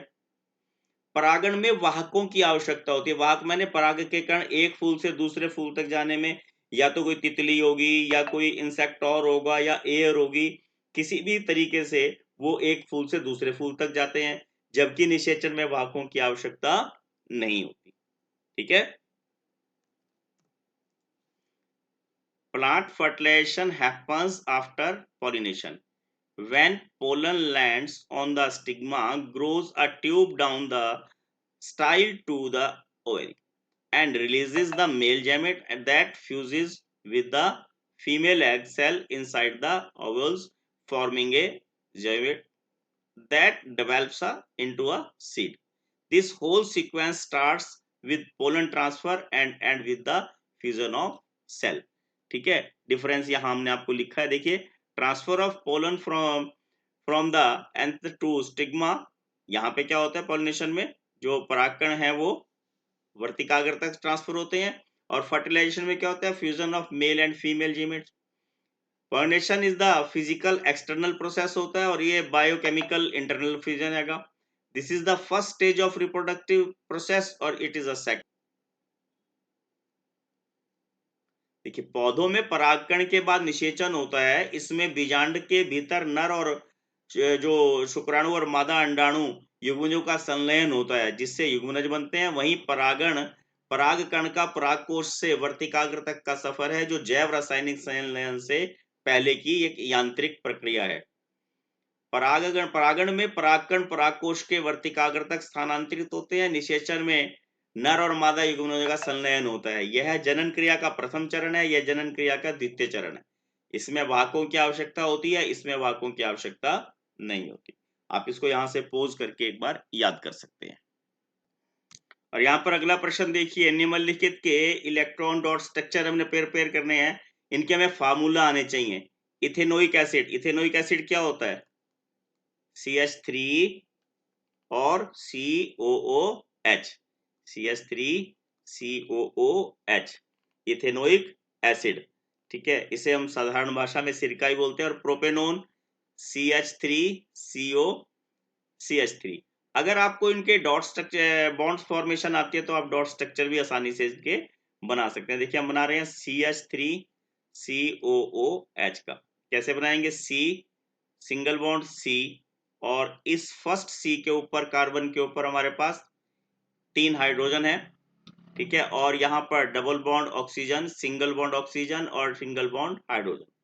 आपने क्या करना है, प्रोसेस आपके पास ये, आपने बॉन्ड यहाँ से रिमूव करनी है और बॉन्ड के ऑक्सीजन वाले सिरे की तरफ हमने यहाँ क्रॉस लगा दिया और यहाँ डॉट लगा दिया, ठीक है। यहाँ क्रॉस लगाया, यहाँ डॉट लगाया, इसको फिर यहाँ से हमने रिमूव कर दिया, ऑक्सीजन का क्रॉस और कार्बन के लिए मैंने यहाँ डॉट लगा दिया। मैं चेंज करके इसलिए लगा रहा हूं ताकि आपको यहाँ समझ में आ जाए, ठीक। इसके लिए हमने एक अलग वो बनाना है, सर्कल बनाना है। सपोज कीजिए मैंने ये सर्कल यहाँ पर हाइड्रोजन के लिए बना दिया, ठीक हो गया। और यहां से फिर मैंने इसको रिमूव किया और रिमूव करके ऑक्सीजन के लिए ये कार्बन की और ऑक्सीजन के लिए मैंने ये 2 क्रॉस लगा लिए। ऑक्सीजन के आउटर मोस्ट शेल में हमारे पास 6 इलेक्ट्रॉन होते हैं, ये 6 इलेक्ट्रॉन अपने यहाँ पे शो कर दिए। ये 2 इलेक्ट्रॉन किसके हैं, ये कार्बन के हैं। और इन कार्बन के 2 इलेक्ट्रॉन्स को मैं क्या करूंगा, ऑक्सीजन के साथ संयोग करा के इसको मैंने इसके 8 इलेक्ट्रॉन कंप्लीट कर लिए, ठीक हो गया। उसके बाद देखिए इस बॉन्ड को यहां से रिमूव कर देना है और इस बॉन्ड का ये डॉट और इसके लिए भी यहां पर डॉट लगाया, ठीक है। अब आपने क्या ध्यान रखना कि इस कार्बन के जो सेंटर वाली कार्बन आपको नजर आ रही है, मैं इसका अब इसके 8 कार्बन इलेक्ट्रॉन पूरे करने, 2 आपको ये नजर आ रहे, 2 इस तरफ है और 4 आपने नीचे की तरफ से इनको कवर अप करना है। तो मेरे पास कितने हो जाएंगे, देखिए 2 और 4 ये, 6 और 2 ये। बस आपने ध्यान रखना कार्बन वाले सर्कल में दूसरा कोई एलिमेंट एंटर नहीं करना चाहिए, ठीक हो गया। और अब यहां से आप बॉन्ड हटाएंगे और इसी तरह यहां पर ये डॉट और ये क्रॉस, ठीक है। ये डॉट क्रॉस और इस तरह यहां पर भी ये डॉट और ये क्रॉस, ये डॉट और ये क्रॉस। आप इनको दोनों को डॉट से भी लिख सकते हैं, दोनों को आप क्रॉस से भी लिख सकते हैं, ठीक है। ये केवल इसलिए अलग अलग किए जाते हैं ताकि आप इजीली आइडेंटिफाई कर सकें कौन सा डॉट किसका है, क्रॉस किसके लिए लगाया। ये हमारे पास अलग अलग सर्कल बन गए, ठीक है। अब आपने यही बात ध्यान रखनी है कि एक के सर्कल में दूसरा एलिमेंट नहीं आना चाहिए। अब कार्बन के यहाँ पर आपने ये पूरे करने हैं और ये इस प्रकार हमारे पास CH3COOH कार्बोक्सिलिक एसिड का जो इथेनोइक एसिड का जो है हमारे पास ये डॉट स्ट्रक्चर बन जाएगा, ठीक हो गया। और उसके बाद हमारे पास है प्रोपेनॉन, उसका फार्मूला है CH3COCH3, ठीक है। CH3COCH3 और यहां पर देखिए मैंने फिर वही सिंगल बॉन्ड C और इन सब के यहां हाइड्रोजन, ठीक है ना।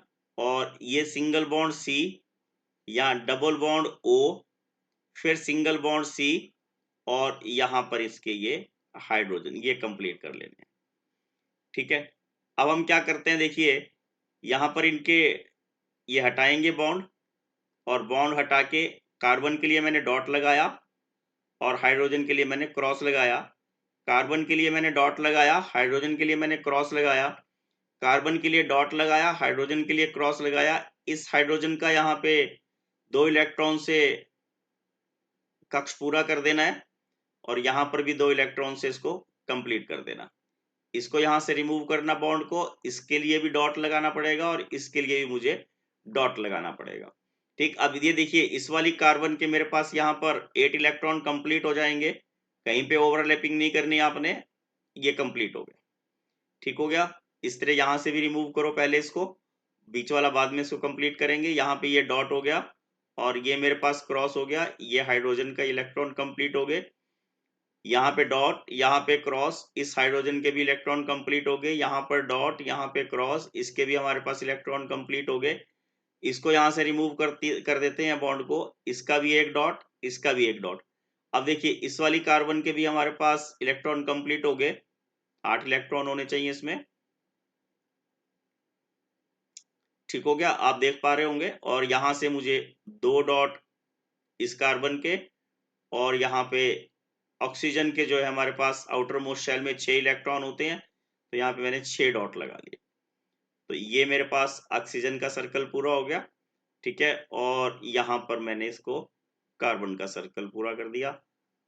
आप देख पा रहे होंगे हर एक सर्कल में, कार्बन के हर एक सर्कल में 8 इलेक्ट्रॉन कंप्लीट हो रहे हैं, ऑक्सीजन के में भी 8 है, हाइड्रोजन वाले में सब में 2-2 आ रहे हैं, ठीक है। इस प्रकार हमारे पास ये प्रोपेनोन का जो है डॉट स्ट्रक्चर बन जाएगा। दोस्तों ये हमारे पास 4 नंबर का क्वेश्चन है, एक एक नंबर के 4 पार्ट हो गए समझो इसके। और उसके बाद हमारे पास दिया हुआ है इन्होंने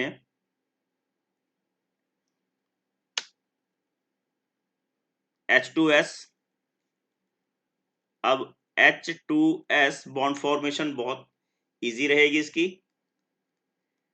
और S सेंटर में, एक तरफ हाइड्रोजन और एक हाइड्रोजन स्टार्टिंग में, ठीक हो गया।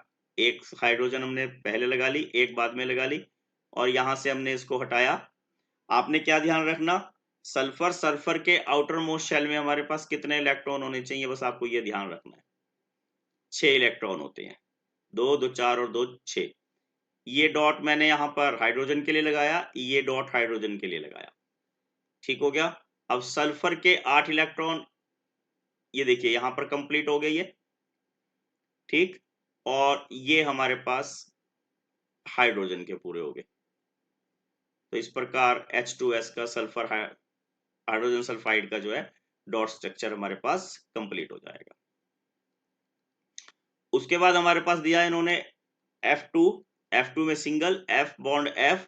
अब F क्या है, इसके आउटर मोस्ट शेल में 7 इलेक्ट्रॉन होते हैं, यानी कि F। अब 7 इलेक्ट्रॉन कैसे, सिंगल की तो हमने यहां बॉन्डिंग करनी है, ये क्रॉस ये F, ठीक। इसके साथ के लिए एक इसका ये हो गया, इसका एक यहां आ गया, तो हमने 6 इलेक्ट्रॉन इसके दूसरी तरफ शो कर देने हैं, ठीक है। समझ में आ गया होगा आपको। और इस प्रकार हमारे पास 8 इलेक्ट्रॉन ये कंप्लीट हो जाएंगे और 8 इलेक्ट्रॉन ये कंप्लीट हो जाएंगे। मुझे लगता होगा बिल्कुल आपको समझ में आया होगा, और ये बहुत आसान है। आपको ध्यान से एक बार करोगे तो आपके पास बुक में यहाँ पर जितने भी डॉट स्ट्रक्चर हैं वो आप सारे करेंगे, क्योंकि किसी ना किसी एग्जाम में आपके डॉट स्ट्रक्चर आने ही आने हैं। अब नेक्स्ट क्वेश्चन देखिए, मेंडल के मटर के बीज पर वंशानुगत के नियम क्या हैं। एक संकरण और द्विसंकर संकरण में क्या अंतर होता है। What are the Mendel's rules for the inheritance in the pea seeds, difference between monohybrid और डाइहाइब्रिड। दोस्तों नियम कौन कौन से थे, एक तो प्रभाविता का नियम था। प्रभाविता के नियम में क्या होता है कि एक लक्षण दूसरे लक्षण को जो है वो छुपा देता है, ठीक है ना। एक लक्षण प्रभावी होता है और दूसरा लक्षण अप्रभावी होता है। जो अप्रभावी लक्षण होता है वो छुप जाता है, जो प्रभावी लक्षण होता है वो अप्रभावी लक्षण को छुपा देता है। कि क्या हम क्या कैसे क्या कह सकते हैं इसमें, कि जो प्रभाविता का नियम है वो दूसरे लक्षणों को छिपा देता है, ठीक है। और एक दूसरा नियम था इनका पृथकीकरण का नियम। पृथकीकरण के नियम में क्या होता है, जो युग्मनज का निर्माण होता है तो उस युग्मनजों के निर्माण में नए जोड़े बनते हैं, ठीक है ना, उसमें सेट्स जो है वो नए बनते हैं। और तीसरा इनका था स्वतंत्र वर्गीकरण का नियम। स्वतंत्र वर्गीकरण के नियम में क्या होता है, जो लक्षण जो है स्वतंत्र रूप से वंशानुगत होते हैं, ठीक है ना। अगर पूरा बीज गोल है और गोल बीज का झुर्रीदार बीज के साथ अगर संकरण कराया जाए तो ऐसा नहीं है कि आधा बीज झुर्रीदार होगा आधा पीला होगा, गोल होगा। उसका केवल क्या मतलब है कि पूरा या तो पीला होगा गोल होगा या पूरा जो है वो झुर्रीदार होगा। अगर पीले बीज का हरे बीज के साथ संकरण कराया जाए, ऐसा नहीं है कि नया बीज जो है वो आधा पीला आधा हरा होगा, या तो पूरा पीला होगा या पूरा हरा होगा। इसको बोलते हैं कि लक्षण जो है स्वतंत्र रूप से वंशानुगत होते हैं, ठीक हो गया। दूसरा क्या है कि जो एकल संकरण होता है उसमें दो विपरीत लक्षणों का एक नया जोड़ा बनता है, जैसे या तो लंबापन हो गया या बौनापन हो गया। जो द्विसंकरण क्रॉस में है उसमें दो प्रकार के गुण आगे चलते हैं, जैसे गोल या झुर्रीदार हो गया, पीले और हरे हो गया, ठीक है ना। जो एकल संकरण होता है, जो मोनोहाइब्रिड होता है, उसमें क्या होता है, प्रभुत्व और पृथ्वीकरण का नियम जो है वो कार्य करता है, जबकि द्विसंकर क्रॉस में जो है वो स्वतंत्र वर्गीकरण का नियम काम करता है, ठीक है ना। एक संकरण क्रॉस में लक्षण प्रारूप 3:1 होता है, और लक्षण प्रारूप द्विसंकर क्रॉस में क्या होता है? 9:3:3:1 होता है। ठीक हो गया। मटर के पौधे पर किए गए प्रयोगों से प्राप्त मेंडल के नियम कौन कौन से हैं? प्रभाविता का नियम, पृथकीकरण का नियम, ठीक है, और स्वतंत्र वर्गीकरण का नियम। अब जो एक संकर क्रॉस है उसमें क्या एक लक्षण का अध्ययन किया जाता है, मैंने बताया था, तो लंबापन होगा, लंबापन या बौनापन या लंबाई के ऊपर डिपेंड होगा, जिसका लक्षण प्रारूप क्या होता है? 3:1। जबकि द्विसंकर क्रॉस में लक्षणों का एक साथ अध्ययन किया जाता है, दो लक्षण, जैसे वहां बताया था गोल और पीले ले लिए झुर्रीदार एक लक्षण हो गया, पीला और हरा जो है वो रंग का और उसका शेप का जो है दो प्रकार के लक्षण होंगे। और इनका लक्षण प्रारूप क्या होता है? 9:3:3:1 होता है, जो विभिन्न जीन गुणों के स्वतंत्र वर्गीकरण को दर्शाता है। ठीक है ना। और यहां पर देखिए मैंने इसको सारणीबद्ध करके लिखा है, आप इसको यहां से पोज करके याद कर सकते हैं। ठीक है ना। सेम वही जो मैंने बोला है वही यहां पर आपको लिखा हुआ मिलेगा। अब एक बार इंग्लिश वालों के लिए भी देख लेते हैं, इंग्लिश मीडियम वाले बच्चों के लिए भी लिखा हुआ यहां पर हमने। देखिए, Mendel's rules derived from a pea plant experiments are law of dominance, ठीक है, law of segregation and law of independent assortment. Monohybrid causes study one trait, केवल लंबाई का, जैसे उसमें, और यील्ड क्या होता है? 3:1। और डाइहाइब्रिड में क्या होता है? इसमें दो ट्रेट्स की स्टडी होती है इकट्ठे, और रिजल्ट क्या आता है? 9:3:3:1। ठीक है। और नेक्स्ट प्रश्न है, लेंस की क्षमता का व्युत्पन्न क्या कहलाता है? व्युत्पन्न मैंने reciprocal. What is the reciprocal of power of lens is called? क्या बोलते हैं उसको हम? जो पावर ऑफ लेंस होती है, P is equal to 1/f और F is equal to 1/p। क्या बोला ना? Reciprocal of power. Reciprocal of power is called focal length. क्या बोलते हैं उसको? फोकस दूरी। अगला देखिए, किसी लेंस की फोकस दूरी -10 सेंटीमीटर है, इस लेंस की प्रकृति और इसकी क्षमता क्या होगी? अब प्रकृति क्या होगी? ये माइनस क्या शो करता है? ये अवतल लेंस है। ठीक है। और पावर कैसे निकाल लेंगे? 1/f करके जो है इसकी पावर निकल जाएगी।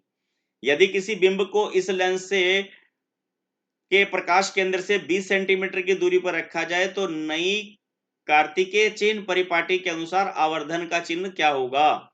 What is the reciprocal of power of lens is called? The focal length of a lens is -10 centimeter. What will be the nature of the lens and its power? If an object is placed at a distance of 20 centimeter from the optical center of this lenses, according to Newcartian sign convention, what will be the sign of magnification in this case? अब इसको देखिए, power हमने निकालनी है, F हमें कितना दिया हुआ है? -10 सेंटीमीटर। -10 सेंटीमीटर के मैंने पहले यहां मीटर कन्वर्ट कर लेने हैं। और पावर क्या होती है? 1/f। 1/f मैंने -1/100, यह जाएगा -100/10। और कट करेंगे तो क्या हो जाएगा? ये पावर क्या आ जाएगी? -10 डायोप्टर। -10 डायोप्टर, ये आपने ध्यान रखना, जो पावर ऑफ लेंस होती है उसको डायोप्टर में मेजर किया जाता है। ठीक। जो वस्तु है उसको 20 सेंटीमीटर की दूरी पे रखा जाता है, यानी कि यू हो गया हमारे पास -20 सेंटीमीटर। और अगले स्टेप में उन्होंने पूछा है मैग्निफिकेशन पावर क्या होगी इसकी? एम क्या होगा? -v/u फार्मूला होता है, अगर u माइनस में है तो क्या होगा? ये v/ ये -20 है तो ये प्लस में आ जाएगा। क्या आ जाएगा? ये प्लस में। Magnification will be in the positive. क्यों? क्या होता है? इरेक्ट जो इमेज होती है उसमें मैग्निफिकेशन जो है वो पॉजिटिव होती है। ठीक हो गया? समझ में आ गया होगा आपको ये। अगला प्रश्न देखिए, कोई महिला किसी चट्टानी पर्वत पर चढ़ते समय भयभीत हो जाती है और उसे डर लगता है। उसका शरीर ऐसी तनावपूर्ण और भयानक परिस्थितियों में लड़ते रहने और लौटने के लिए तैयारी करने लगता है।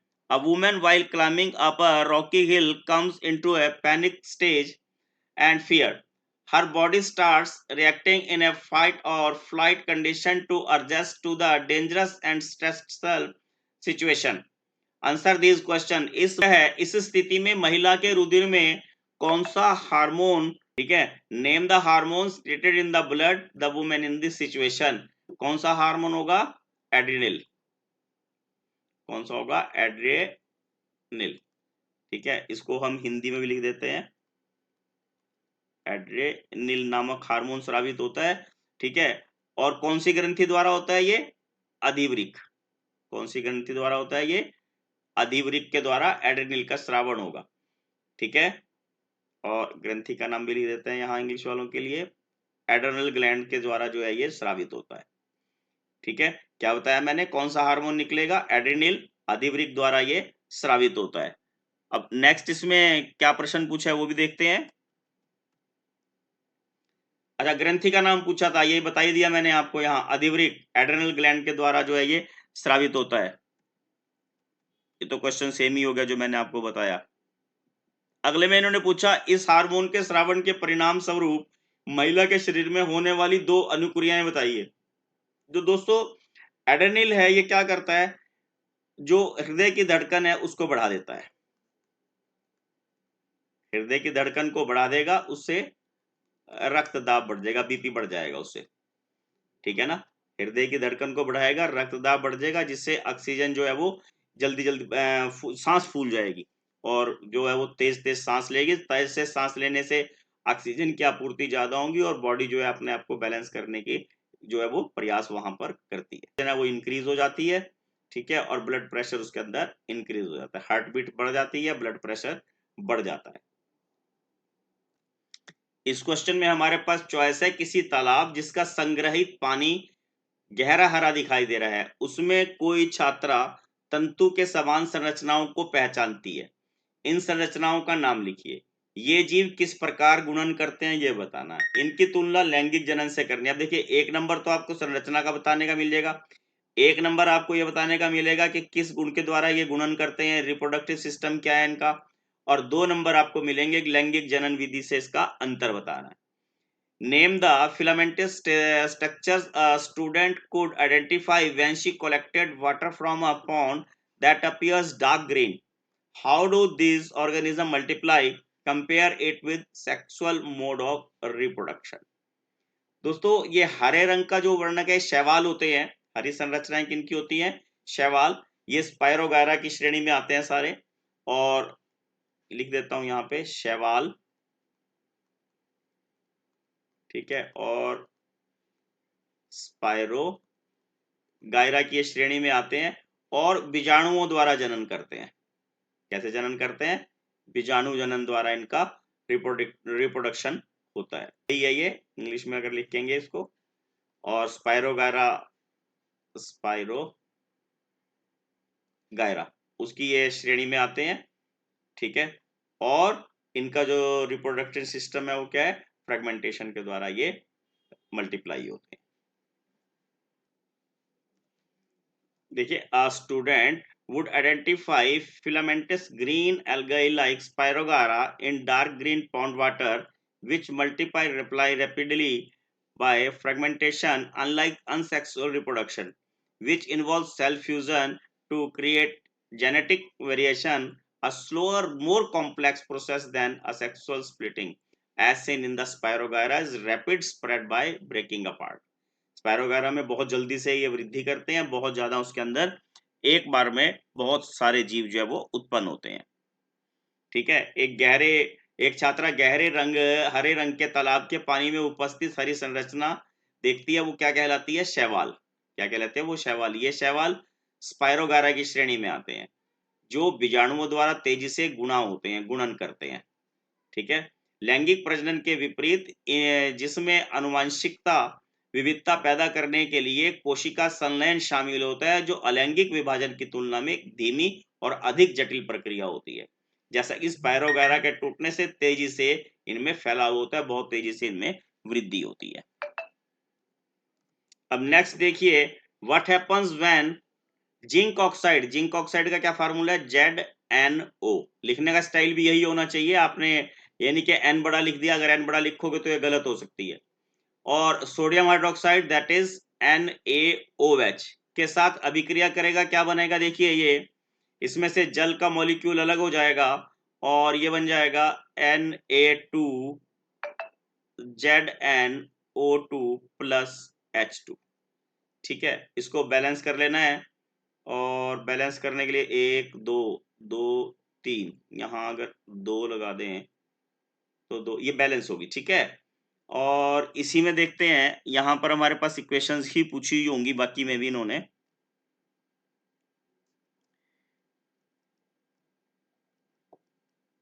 Steam is passed over the red hot iron. अब आयरन का फार्मूला क्या होता है, Fe। ठीक है, स्टीम क्या होगी, वाटर। ये मैंने जगह इसलिए छोड़ी है ताकि बैलेंस करने के लिए मुझे दिक्कत ना हो। तो क्या बन जाएगा ये, ferrous oxide Fe3O4 plus hydrogen. ठीक है, बैलेंस कर लेंगे इसको, Fe यहाँ 2 है, यहाँ 3 है, तो ये बराबर हो जाएगा 3। और अब ऑक्सीजन यहाँ पे 1 है, यहाँ पे 4 है, तो यहाँ पे 4 ऑक्सीजन लगाए। अब हाइड्रोजन 8 हो गए, तो यहाँ पर फिर हम 4 लगा देते हैं। ठीक है, ये बैलेंस होगी हमारे पास इक्वेशन। अगला देखिए, ethanoic acid reacts with sodium bicarbonate. Ethanoic acid CH3COOH plus sodium bicarbonate NaHCO3, इसको खाने का सोडा भी बोल देते हैं, और CH3, ये हमारे पास बन जाएगा सोडियम एसीटेट प्लस वाटर और प्लस कार्बन डाइऑक्साइड।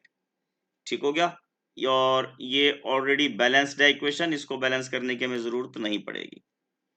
अगला देखिए, जिप्सम। जिप्सम वाला क्वेश्चन मुझे याद है ऊपर भी आया था। जिप्सम क्या है, calcium sulphate dihydrate, 2 water molecule होते हैं इसके अंदर, यहाँ डॉट लगाना है आपने। और जब हम इसको 373 केल्विन पर हीटअप करेंगे, गर्म करेंगे, तो ये प्लास्टर ऑफ पेरिस में कन्वर्ट हो जाता है, CaSO4 और हाफ H2O प्लस वाटर। इसमें से कुछ वाटर जो है वो उड़ जाएगा। अब 2 मॉलिक्यूल थे, आधा यहाँ रहा, तो यहाँ पर 3/2 बैलेंस करने के लिए इसको यहाँ पर 2 1, यहाँ 2 लगाना पड़ेगा, और यहाँ 3 लगाना पड़ेगा, 2, अब यहाँ पर भी 2। ठीक है, इसमें दूसरा क्वेश्चन क्या आता है कि अगर जिप्सम को हम अनियंत्रित गर्म करेंगे तो ये मृत प्लास्टर बन जाएगा। क्या बन जाएगा, ये मृत प्लास्टर। उसमें ये कैल्शियम सल्फेट CaSO4 बन जाता है, और 2 मॉलिक्यूल वाटर के यहाँ से इवेपोरेट हो जाते हैं। ये भी आपने ध्यान रखना, खाली यहाँ पे अगर 373 ना बोला जाए तो ये अनियंत्रित गर्म करना माना जाता है। ठीक है, और नेक्स्ट क्वेश्चन देखिए, यहाँ पर हमें परिपथ दिया है। अब परिपथ में आपने क्या ध्यान रखना, एक R1 दिया है आपके पास 5 ओम, और R2 दिया है आपके पास 3 ओम, और R3 दिया है आपके पास 2 ओम, और उन्होंने पूछा टोटल रेजिस्टेंस कितना होगा। अब टोटल रेजिस्टेंस निकालने के लिए देखिए, R1 R2 और R3 जो है हमारे पास सीरीज में लगे हुए हैं, इनको हम डायरेक्ट प्लस कर लेंगे, और ये मेरे पास 5 ओम आ जाएगा, और वो हमारे पास पैरेलल में है, तो वो 1/5 प्लस 1/5 करके हम प्लस करेंगे, वो हमारे पास 2/5, यानी कि टोटल रेजिस्टेंस मेरे पास यहाँ पर 5/2 यानी कि 2.5 आ जाएगा। कितना आ गया टोटल, ये 2.5। ठीक हो गया। अब अगला क्या क्वेश्चन क्या पूछा, टोटल इलेक्ट्रिक करंट क्या होगा। इलेक्ट्रिक करंट फाइंड आउट करने के लिए मुझे क्या ध्यान क्या चाहिएगा, मेरे पास बैटरी कितने वोल्ट की लगी हुई है। अगर मैं यहाँ चित्र को देखूंगा तो मुझे यहाँ पर बैटरी देखिए कितने वोल्ट की नजर आ रही है, 4 वोल्ट की बैटरी है। ठीक है ना, आप भी देख पा रहे होंगे, ये 4 वोल्ट की बैटरी यहाँ पे ये शो कर रहे हैं। अब करंट कैसे फाइंड आउट करते हैं, ओम्स लॉ से। ओम लॉ क्या है, V is directly proportional to I, और V is equal to IR। ये आपको ध्यान में होगा, R मेरे पास है, ठीक है, और V मेरे पास है, मुझे I फाइंड आउट करना है, क्या हो जाएगा V/R। V कितना है, 4 वोल्ट की बैटरी है, और 2.5 मेरे पास यहाँ पर R है, रेजिस्टेंस है। ये पॉइंट है, इस पॉइंट को अगर मैं यहाँ कन्वर्ट कर दूं और 10 लगा दूं, तो आप देखेंगे इसको काटा 2 आया, और इसको काट के मेरे पास 5 आ जाएगा, और ये आ जाएगा 8/5, यानी कि 5 1 जा 5, 1.6 एम्पियर जो है यहाँ पर मेरे पास करंट आ जाएगा। दोस्तों ये लास्ट क्वेश्चन है, केस स्टडी का क्वेश्चन है। मिस्टर तोमर का सोडियम का यौगिक X जो पकौड़ा को कुरकुरा बनाता है, यह एक क्षारीय लवण है जो एंटासिड का काम करता है। अब एंटासिड का काम क्या करता है, ये देखते हैं उसमें के रूप में प्रयोग किया जाता है। इसे बनाने के लिए सोडियम क्लोराइड का प्रयोग कच्चे पदार्थ के रूप में किया जाता है। उपरोक्त प्रश्नों के आपने यहाँ पर उत्तर देने हैं। अब देखिए क्या प्रश्न है, right the chemical formula by identify the compound of sodium. ठीक है, सोडियम का क्या होगा जो जिसका हम यूज करते हैं एंटासिड के रूप में, सोडियम बाइकार्बोनेट, बेकिंग सोडा जो होता है NaHCO3। ठीक है, क्या नाम है इसका, सोडियम बाइकार्बोनेट NaHCO3। इसको सोडियम हाइड्रोजन कार्बोनेट भी बोल देते हैं। ठीक है, एक नंबर का काम तो हमारा ये नाम बताने का होगा। केस स्टडी के क्वेश्चन है, इसको आप पढ़ के इसमें आप आंसर देते हैं। एक्स को बनाने की रासायनिक अभिक्रिया क्या होगी, इसको कैसे बनते हैं, जो नमक के साथ, बड़ा सिंपल है, आपने क्या ध्यान रखना, नमक में अमोनिया, अमोनिया में कार्बन डाइऑक्साइड और कार्बन डाइऑक्साइड में जल, तब ये क्या बनेगा NaHCO3, सोडियम हाइड्रोजन कार्बोनेट और प्लस अमोनियम क्लोराइड NH4Cl ये बनता है। ये अभिक्रिया है इसकी, इसको आपने ऐसे ही याद रखना है। अगला प्रश्न इन्होंने क्या पूछा है यहाँ पर, एक्स को गर्म करने पर निकलने वाली गैस का परीक्षण कैसे करेंगे। अब जो एक्स से गैस NaHCO3, खाने के सोडे को अगर गर्म करते हैं तो ये सोडियम कार्बोनेट प्लस जल प्लस कार्बन डाइऑक्साइड हमें देगा। ठीक है, अब ये कार्बन डाइऑक्साइड जब अगर हम इसको बैलेंस भी करना पड़ेगा, यहाँ NaH यहाँ 2 लगाना पड़ेगा। जब ये कार्बन डाइऑक्साइड हम चूने के पानी से गुजारेंगे, चूने का पानी कैल्शियम हाइड्रोक्साइड, इसमें से अगर कार्बन डाइऑक्साइड क्रॉस कराएंगे तो एक कैल्शियम कार्बोनेट बनेगा जो इसके कलर को मिल्की बना देता है। कार्बन डाइऑक्साइड इसको क्या करेगा, मिल्की बना देगा, और इसमें जल इसमें से थोड़ा अलग हो जाएगा। ठीक है, तो दोस्तों ये प्रश्न पत्र यहाँ आपका कंप्लीट हो जाता है। आशा करता हूं प्रश्न पत्र से आपको लाभ होगा और अपनी वार्षिक परीक्षाओं में आप अच्छे अंक प्राप्त कर सकेंगे। Please like, share and subscribe my channel. Thank you. Have a nice day. रूप है प्रचंड तू अचंभ तू ही अंत